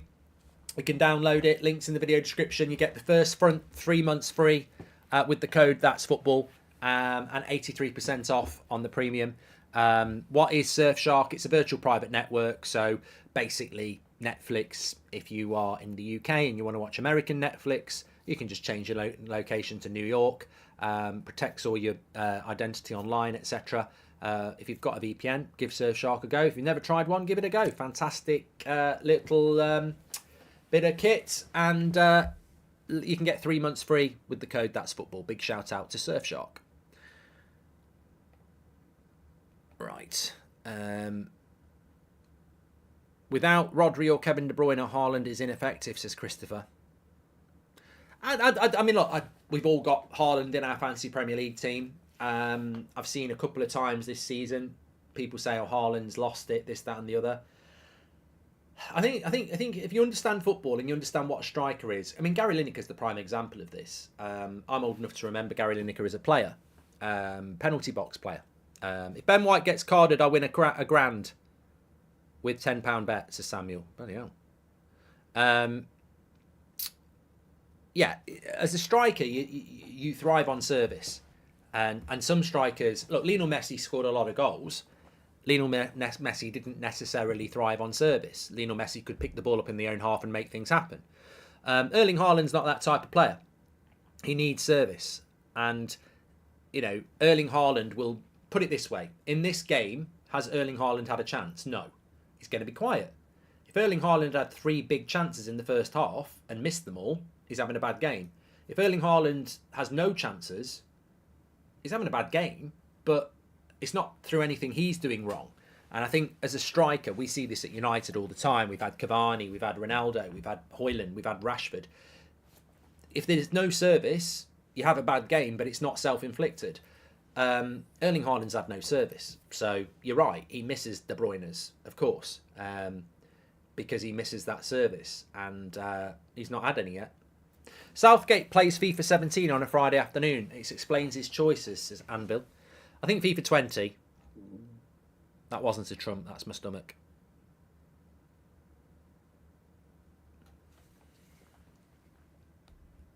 Saliba's a very good centre-back as well. You know, he's arguably playing against the best centre-back in the Premier League. So, you know, that makes it difficult, but there's no service. I've got wind, but it's in my stomach. It's not out my arse.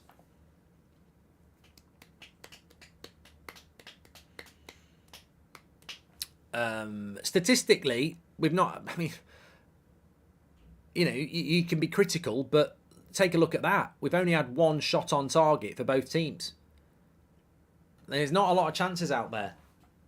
And as I say, have Arsenal really gone for it? No. If you go for it, do you get beat? Maybe. And this is, you know, I don't want to keep going on about it because we know it. We know it. There's no debate to have. So we're boring ourselves. But that is why, in a game like this, where there's no opportunities and it's ridiculously tight, you absolutely cannot afford to get decisions go against you. Like if it's a penalty, you need the penalty.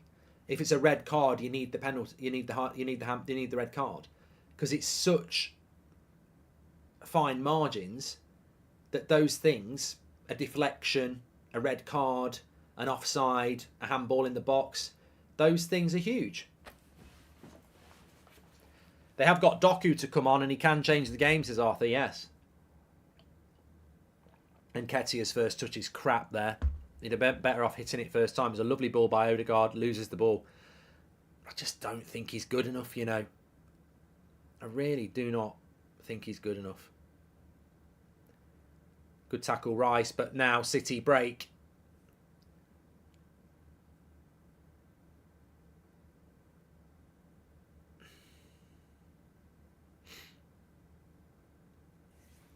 Ball's in the back of the net, but a foul had been given. It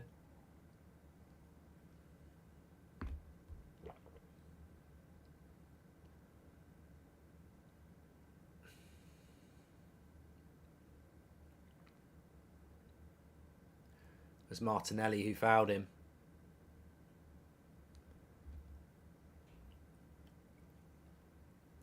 There's a lot of people in the chat hoping for a draw. As long as Man City don't win, I don't really care. And the only reason I don't want Man City to win is because I just think I don't want a Premier League that's boring. I think the season has started off really well. I mean, credit to Spurs, credit to Villa, credit to Brighton. Newcastle didn't win today, but they're looking to get back into it. Arsenal are doing well. Liverpool look better. You know, I want a competitive Premier League. The great thing at the moment is you look at the fixtures and you go, oh, West Ham Newcastle's a good game. Oh, Wolves Villa's a good game. Brighton Liverpool's a good game. We're so spoilt at the moment because there's so many teams doing well. It means you get more good games. I mean, traditionally, Brighton Liverpool wouldn't be a game you go, oh, I want to watch that. I wanted to watch Aston Villa Brighton last week. I thought it was a cracker. So we have got a really interesting Premier League, but how interesting is it if at the top of the league somebody just runs away with it, and it makes it far better if that doesn't happen. So minimum draw today I would take, but I still think you've got to put City to the sword a bit, because they will get De Bruyne back, they will get Rodri back, and when they get them back, Man City are the masters in the second half of the season of just going through the gears. You've got to get a bit of a gap on Man City, as Arsenal saw last year, and even that wasn't enough.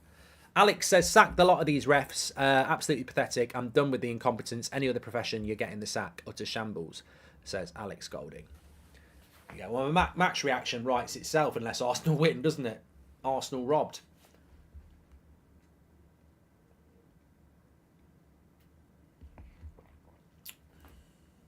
I suppose you could look at it and go, well, you say De Bruyne back, Mark. I mean, how much is he going to be back? He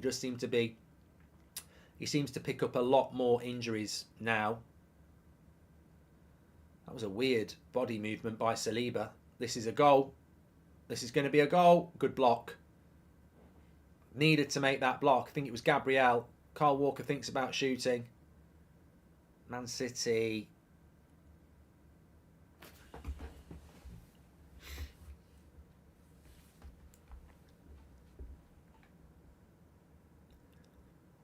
Do you think there'll be an apology? Rhetorical question. Do you think there'll be an apology to Arsenal? 100%. I'm asking the question and I'm answering it, but 100%. There has to be an apology for Arsenal. Has to be. They can't justify that. There has to be, and I think there'll be two. I think there has to be two apologies. One for the VAR and one from Michael Oliver for the second one. So I think they have to get two apologies, which is probably unprecedented. That's what I mean. I mean, last week the onside for Liverpool is an absolute stain on the game. But have we had it before where two massive decisions have had to be apologised for?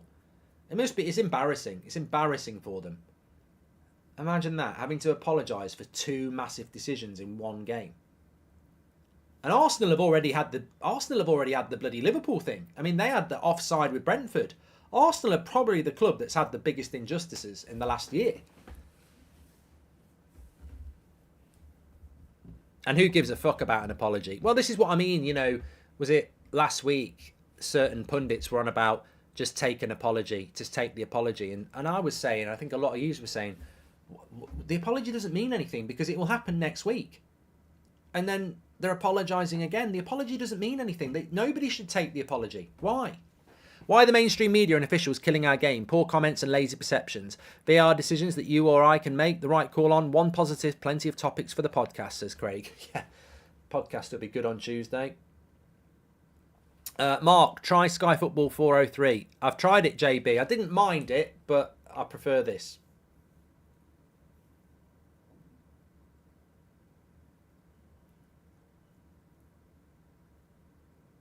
You know what, though? Moving away from that, all I've been saying on the podcast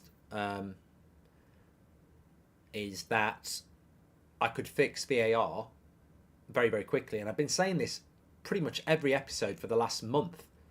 The way you fix it is you get your referees together, you show them the Gusto and the Curtis Jones and the Kovačić tackles, and you say, now on, they're all a red or they're all not a red.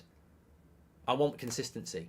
You show them the handball that Luton got when it flicked off the arm against Wolves, and you show the handball from Van Dijk today where it flicked off his hand and it didn't give a penalty, and you go, from now on, they are always penalties, so we're consistent. Or they're never penalties, so we're consistent. And I can't believe that in the modern game, nobody has got the intelligence to do that. What does Howard Webb do on a Monday morning? Tesco shop. Like, get these people together, show them the inconsistent decisions and go, right, from today, it's always a red, and it's always a handball, or it's never a red and it's never a handball. I mean, it's so simple. And people go, oh no, you can't do that. Well, it's better than this. Kath, thank you very much for your super chat. It's so easy to solve, but they won't solve it. And the sad thing is that after Liverpool last week, you know, you hope that we're not going to have it anymore, but you're an idiot because it will keep happening. It will happen every week. Mark, no one will talk about it, but Bruno Guimaraes should have got 2 reds against West Ham. We've been robbed, says Oscar.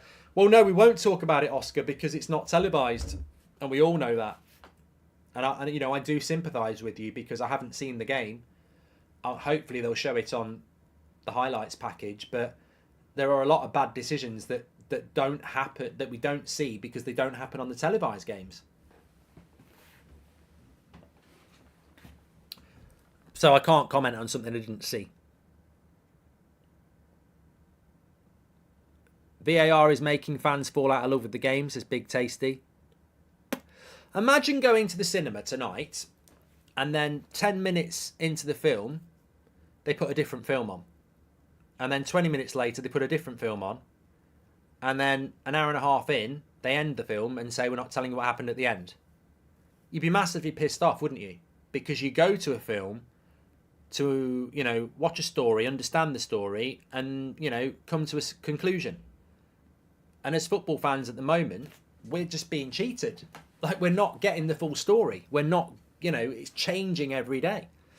Hi, Mark. Love your lives. Do you think Liverpool will keep the lawyers on hold until the season is done in case they lose out? I hope so, Alex. That's what I would do.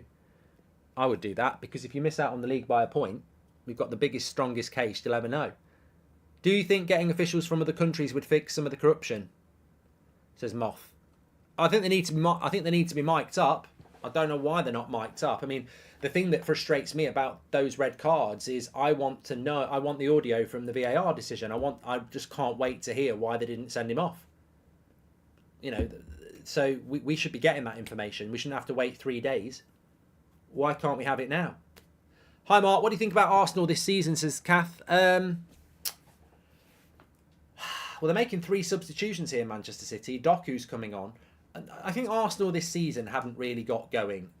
I thought last week against Bournemouth, that was a glimpse of what Arsenal were like at the start of last season. But Everton have just put 3 past Bournemouth. So Bournemouth are obviously quite wide open. Arsenal at this season are well organised, but they're not prolific, are they? They're not scoring and creating as many chances as they did last year. I think Man City are going to win this game. I've just got a horrible feeling. Can you say happy birthday to my friend Nana, says Daz. There you go. Happy birthday.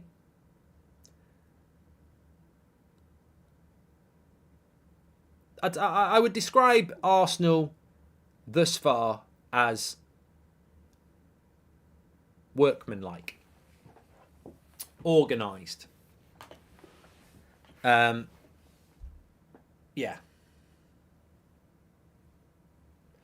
And look, there's a way to there's an argument to say that, you know, better to draw with Man City in a boring game than to go for it and lose 3-1. Like, but the way I always look at it, and I think Sir Alex Ferguson always used to look at it like this, is that these are 6-pointers. You know, if you can beat Man City today, they can't get any points, and you can get 3. I don't think Arsenal really have set themselves up to go and win this game. I think they're a bit lightweight up front, Arsenal. The fact I said Nketiah starts too many games for me this season, way too many games, and we saw this when Jesus got injured last year. He'll pop up with a few goals, but I just don't think he's a top 6 player.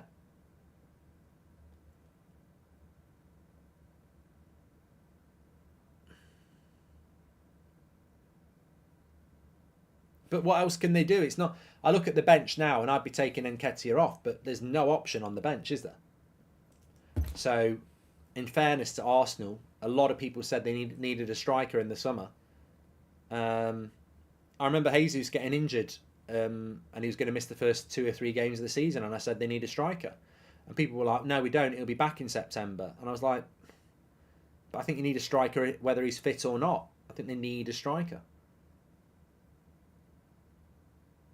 Ivan Toney, Osimhen, you know, I'd go for as best as you can get. I mean, I don't think Jesus is such a good striker that you wouldn't. No, I'd go and get the best striker you can get.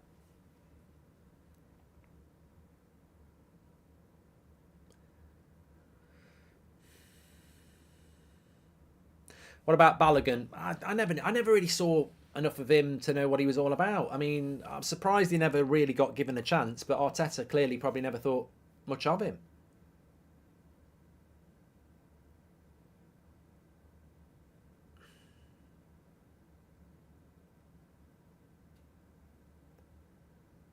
Mr. says Chelsea will get Osimhen. I'm surprised they didn't get Osimhen this summer, really. I don't know why. I don't know why they didn't do that.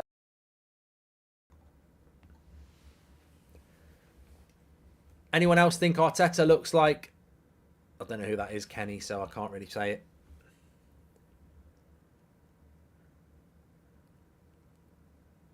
A lot of people saying it's been a bit of a dull game. Well, if we didn't have the red card incident that wasn't a red card, then I think I probably would agree with you. At least my balls look nice. I think I need to move that one and make it more prominent. I'm going to move it. I want people to know while I've got it. That was last year's one. That's got a date on it as well. When you get them from players, that's what happens. Any other players want to send me balls and I'll put them in the background, you're very welcome, by the way. Big shout out to that player who won't let me tell who it is, but I think he's going to let me keep it, but apparently I've only got it for 2 weeks. I could tell you what game a goal was scored in with that ball, but you'd figure out who gave it me. It's type of bird, Mark. Similar eyes, I think, says Kenny. Thank you very much. I've played the game.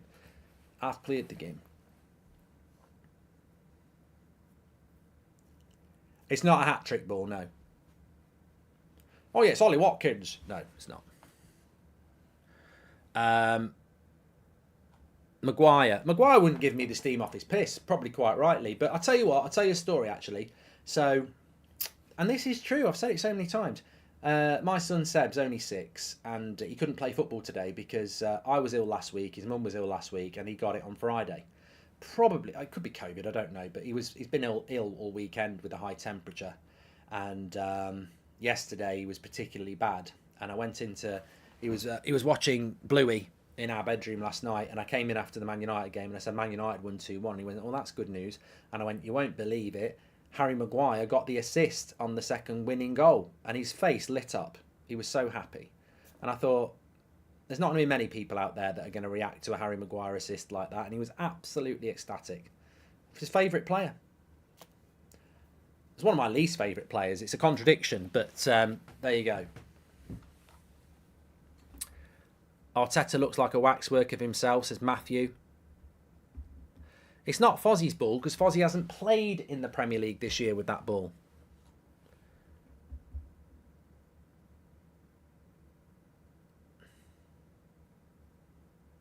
Can you read my original question? 15 bucks so far to settle a £5 bet, says Kenny.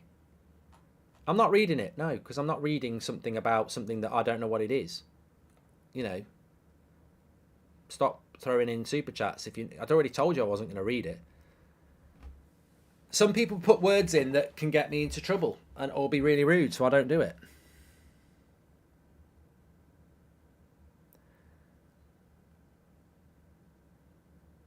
Jay says, I'm a Spurs fan. I would love it to stay like this.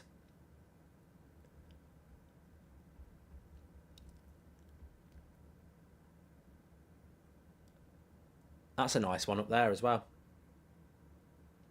You can't really see it now. Talk about a boring match, says Oshin.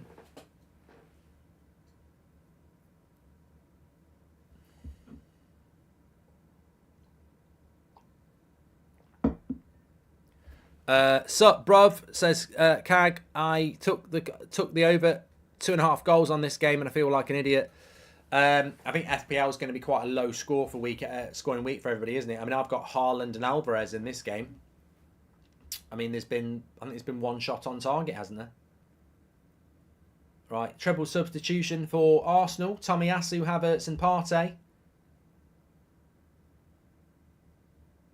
Havertz has got to be for Nketiah, surely.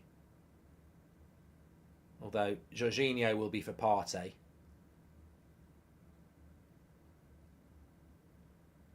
Oh, Raya in a bit of bother there. Gabriel does the right thing. It's a giant bird, Mark. Looks a bit like Arteta. All right, Kenny. Kenny says Arteta looks like a giant bird. Let's move on. Boring game, says Bot. Haaland's been very quiet, says Electric Jack. He's had 0 service, mate. It's been both teams have cancelled each other out, let's be honest. I think if a golden chance falls to either team and they take it, it'll be 1-1-0. If it doesn't, it'll end in a draw. It's good. This game needs a moment. You know, it needs something that's just, you can't do anything about that.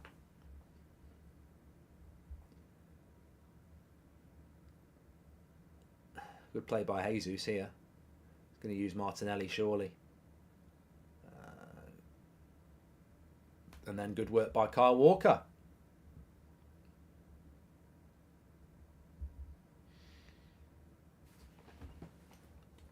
This game needs a McTominay, says Jet. Yeah, I don't think either team are going to start wanking. Whacking is what I was going to say, and my mouth got wrong. I don't think either team is going to start whacking 50-yard balls into the box at any point. Talking about Mark's balls now, this game is awful, says Majestic Hero. Thanks for your super chat, pal.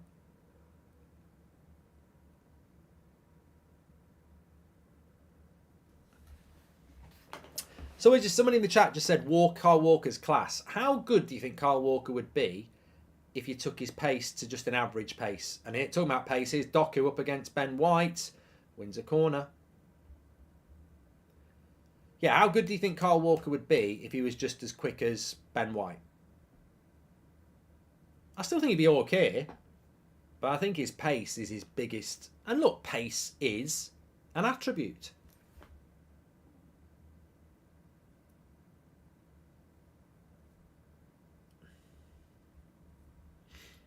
I still think City are going to win this. I just think that the headline has already been written from that first half robbery.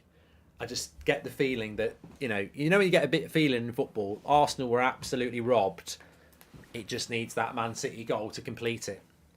Kenny says it was a different bird anyway. Kenny's obsessed with birds, the flying ones. I have a sneaking suspicion that Højlund gave you that ball, says Blues Nation. And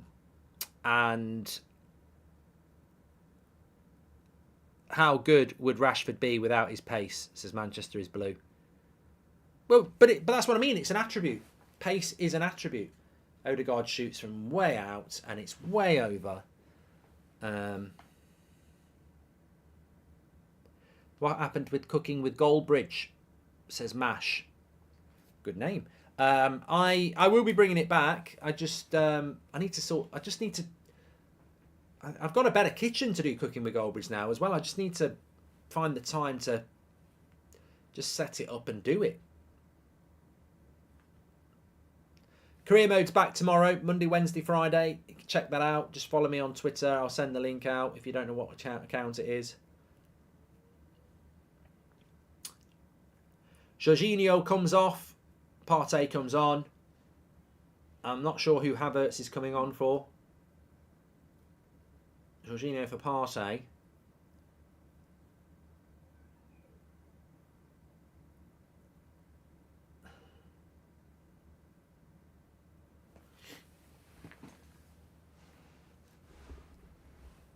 I didn't catch that.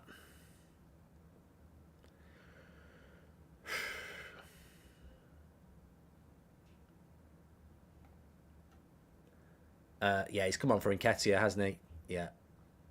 Yeah.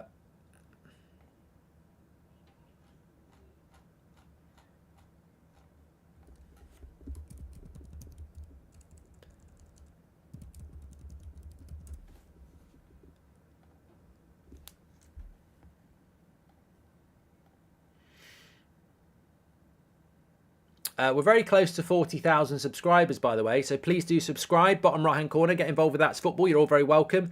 Daily content on here, match reactions, watch-alongs. I've got another football challenge coming up this week as well. Win, lose or draw, predictions, all sorts of stuff going on. You're very welcome, and thank you very much, as per usual. Zenon says, your channel makes my day and I like birds. What's your favourite bird? My favourite bird is... I do like owls. I always forget about them being a bird, but they are a bird. I do quite like owls. Are you following the Rugby World Cup, says Vegor? I probably will watch it now. It's quarter-final time. I don't know what time they are playing their Rugby World Cup quarter-finals. But next Saturday... Next Sunday, England play at 4 o'clock. I'll probably watch that.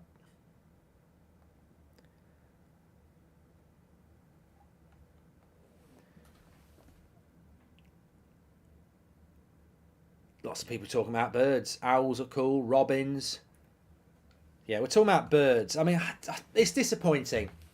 There's nothing disappointing talking about birds, but it's disappointing that the game of the season so far has been an absolute wet lettuce. And it can happen. I've seen it happen loads of times over the years. Man United, Arsenal, Liverpool, Man City. These huge games just don't live up to expectation. Teams cancel each other out. They don't want to take too many risks. Neither team wants to lose. Kenny is right. Arteta is a giant bird who flew straight from London to Manchester, then back to London, says Aditya. You look more like a budget fan, if I'm being honest. Cheers, Mark, says Kenny. A budgie fan, sorry. And place a fence around the technical area for Arteta, says David. Yeah, he should have a bloody tag on. You know, like them people who have a tag and they can't go out after 6 o'clock. Arteta should get an electric shock every time he goes out of the box. Well, he does, doesn't he? He gets an electric shock anyway. He's always jumping up and down. Would you consider doing an overrated 11 of the season and underrated, seeing as you've done best and worst? Craig, you're also almost reading my mind. We're doing it on the podcast this week. Goldbridge Saves Football. Literally doing overrated 11 and underrated 11 on the podcast over the next couple of weeks. So, Goldbridge Saves Football. Give it a follow. Get ready. Hi, Mark. You missed my last one. I'll try again. Love your work, says Joe. Thank you, Joe. Breaking news, says Pablo. An owl is a bird.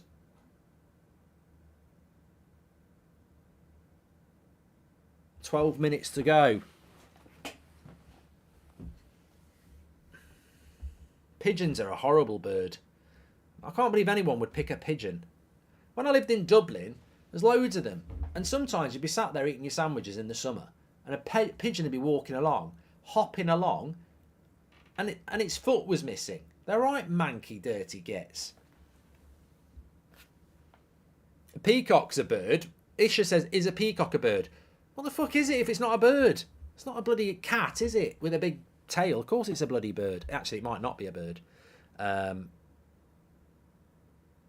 flying rats, pigeons, yeah. Rats with wings. Arsenal are going to steal this, says Frankie.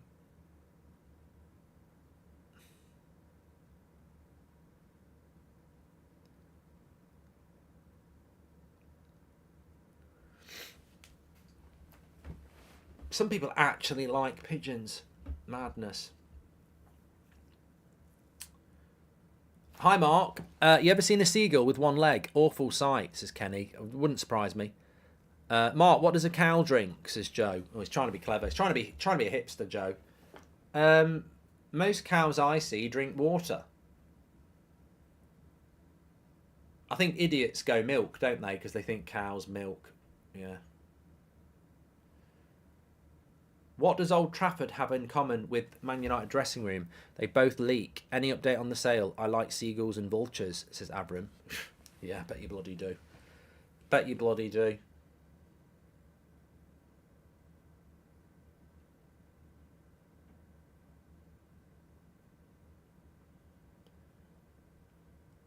Good tackle, Declan Rice. I mean, you know, in a game that's been lacking goal-mouth action, obviously the players that have stood out will be the midfielders and the defenders who've been well organised. I think Lewis has done well for Man City. Rice has done well. Kovačić has played quite well considering he shouldn't be on the bloody pitch.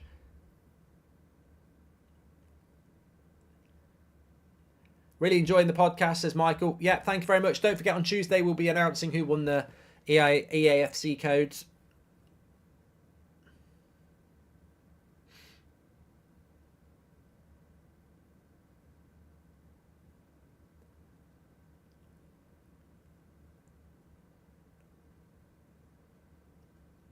Apparently Mike Tyson loves pigeons, says Captain. Well, I'm not going to tell him they're rubbish.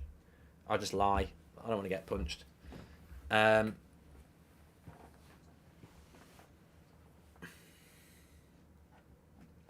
VAR sent off Zari for a similar tackle to Kovačić, says Steve. I think we all know that was a red. Could Arsenal have done any more? Well, they still can. There's 10 minutes to go. I think Arsenal set up not to lose. You know, I certainly don't think Arsenal have played very expansively. But then again, I don't think Arsenal have played very expansively this season. You know, I think back to Fulham and Forest. They've not been scoring many goals anyway. I think Arsenal are still getting used to what they are this season. In which Premier League team would you like to see Mbappe play? I love the content to show.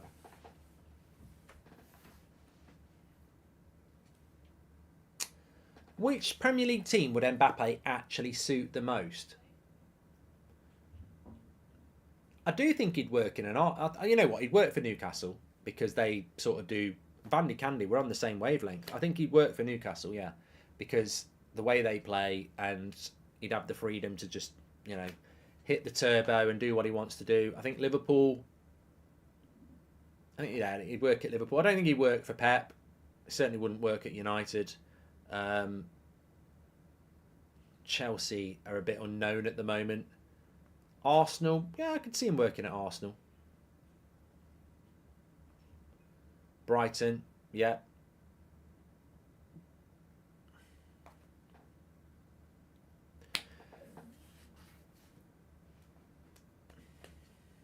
I mean, he'd work in a team that counterattacks, really. I mean, somebody just said Wolves there. I mean, if he would work in a team that counterattacks, because, but would a team let him do that?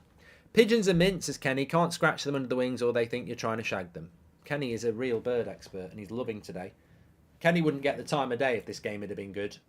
The fact that Kenny's become I wouldn't say hero of the chat, but certainly had a few says, just says everything about this game. Where do you see Arteta in the next 3 seasons? Can he bring Arsenal back to the glory days? I love him, but he can still make silly choices. Arsenal in the box. Never going to get a penalty for that. Not with this breath anyway. Jesus went down. Secretary birds are cool and Arsenal can steal it, says It's Hanko. Was this a penalty on Jesus? I think Aki gets the ball, doesn't he? Yeah, not a penalty. He gets the ball. Hi Mark, love the show. Do you think Haaland has been found out this season, or has he been overplayed by Pep? This is Ray. No, I don't think Haaland's been over. I don't think Haaland's been found out. I said it a few minutes ago. Give me as Haaland. What chance has he had? He's not had a chance. So this is a game of very, very few chances. So it doesn't matter whether you're Erling Haaland or Callum Wilson. There's nothing to score from. So he's going to have a quiet game. Look, we've had 1 shot on target each. There's no service. So you can't judge Haaland on a game like this. In relation to other games, I don't watch Man City very often because I find them quite boring. So I haven't watched them against Wolves last week. But I think if you give Erling Haaland the service, he'll score goals. And also, a daunting warning, Man City don't really get going till Christmas. They're like United under Sir Alex. It's all about fine-tuning. So Man City always drop points around October, September. And Havertz, why did he not hit it first time? Goal, Arsenal! Martinelli! It's deflected in! It's a massive goal for Arsenal! Wow! Absolutely incredible timing as well. The game has had the doors blown wide bloody off. I told you to blow the bloody doors off, Arsenal. They've blown the doors off. It's 1-0 to Arsenal. Havertz probably should have hit it first time. He laid it off to Martinelli. He shoots. It deflects off Aki into the bottom corner. Edison can do nothing about it. We've got a goal here. I was just talking about how Man City drop points in September, October time, but they're revved up in January. That's why it's so important that Arsenal get this result tonight. They've got 5 to 10 minutes to hold on and do it. 1-0 Arsenal. Justice is served.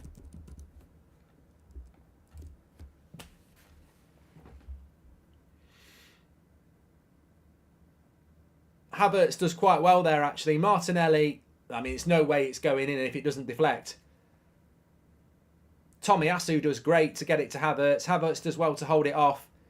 Yeah, Martinelli's shot isn't going to really trouble Edison.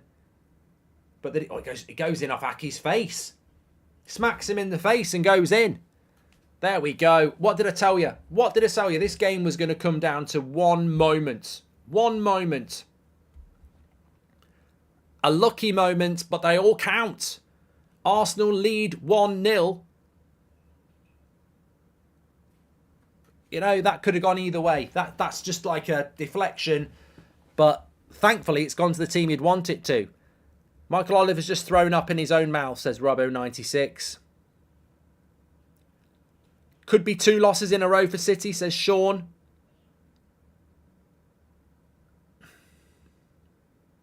Deserved, says Tripp.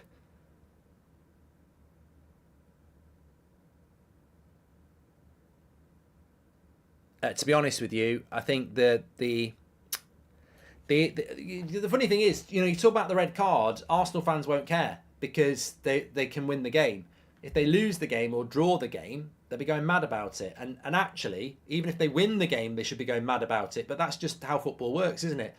The incompetence of the decision is diluted if Arsenal win, when actually the consistency should be there from fans as well. The decision is still shit. Havertz got an assist, yes. Well, no, I don't know. Because it may go down as an... I don't know about that. Technically, I think it should be an assist because Martinelli's shot was going to go in and it shouldn't be an own goal. Tottenham are still top unless Arsenal score again. They've got similar goal difference, but Spurs remain on top on goals scored.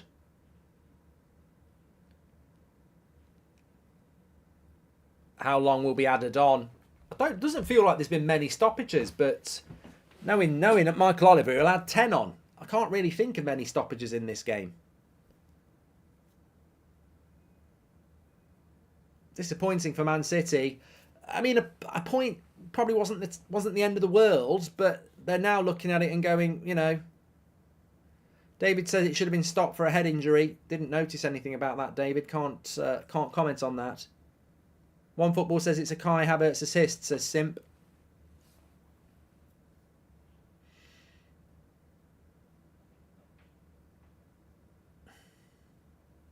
Missing persons report required for Haaland. Well, look at the league table there. Man City would be in 3rd place. Not bad. Still very much in it. 2 points off the top. But 2 losses in a row. Just shows you if Man City had won here today and beat Wolves, they'd be 4 points clear at the top. I mean, it's so good for the league that they have lost 2 in a row. But they're still right up there, aren't they? Only 4 minutes added on. We'll have that. Hi, Mark. Taking a stray ball in the face is known as a falcon in Australia, which is a kind of bird. Poetry in that, says Kenny. He's got a bird for everything.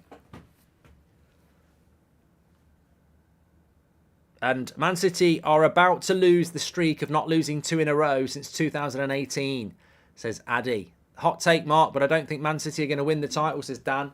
I bloody love it if they don't win the title, but there's a long way to go.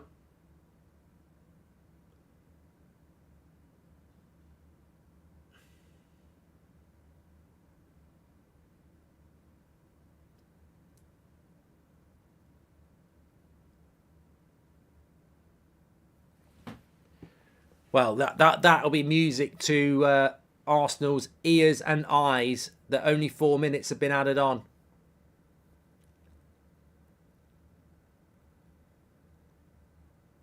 They don't normally look like that, do they, Man City fans? Concern on their face. Not something they'll be aware of in the last few years.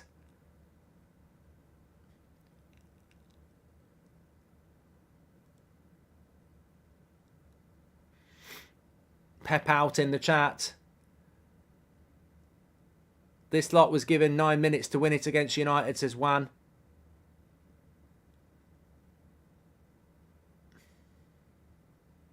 Next watch-along, says Dale. Well, we'll have daily content for you on the channel. Make sure you subscribe. But next watch-along, I think, for me, is going to be... I think I'll do the KSI Tommy Fury fight next Saturday on here. Yeah, probably, yeah. And then I'll do England-Italy the following Tuesday. So...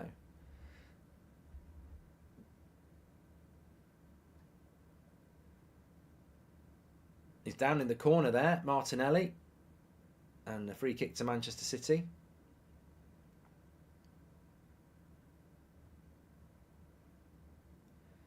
Edison's just dropped Jesus.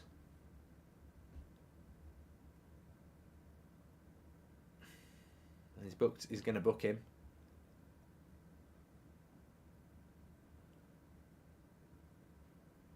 was booking them both, Martinelli and Edison. I mean, so basically, Martinelli and Edison have been booked for a little push for the same thing that Kovačić gets a yellow card for Stud's tackle. This ref's a twat. This ref is a prat.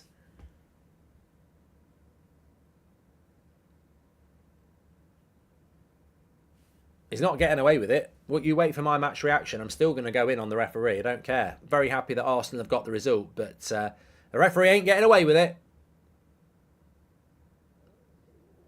We're into the 93rd minute here. I can't see Man City getting back into this. I'm not jinxing Arsenal, but there's been nothing going on. There's just nothing going on.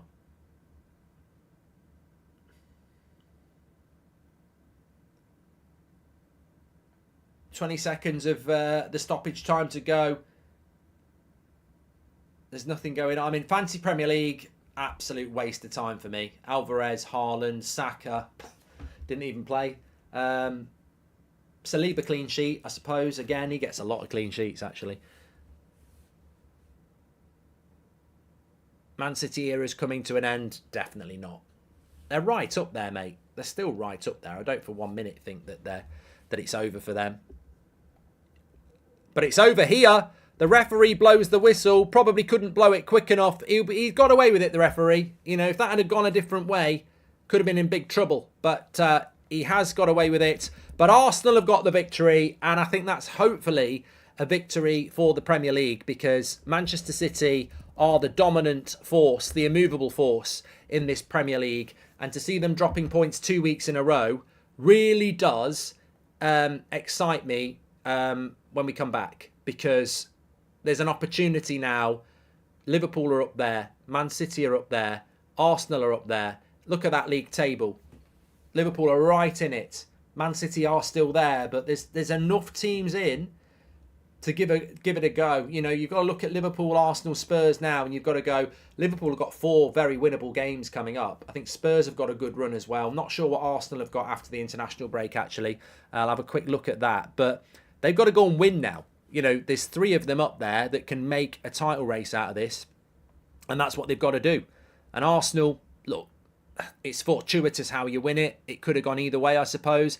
Yeah, they've got Chelsea away, first game back. Then they've got Sheffield United, 3 points. West Ham, that's a Carabao Cup game. Newcastle away.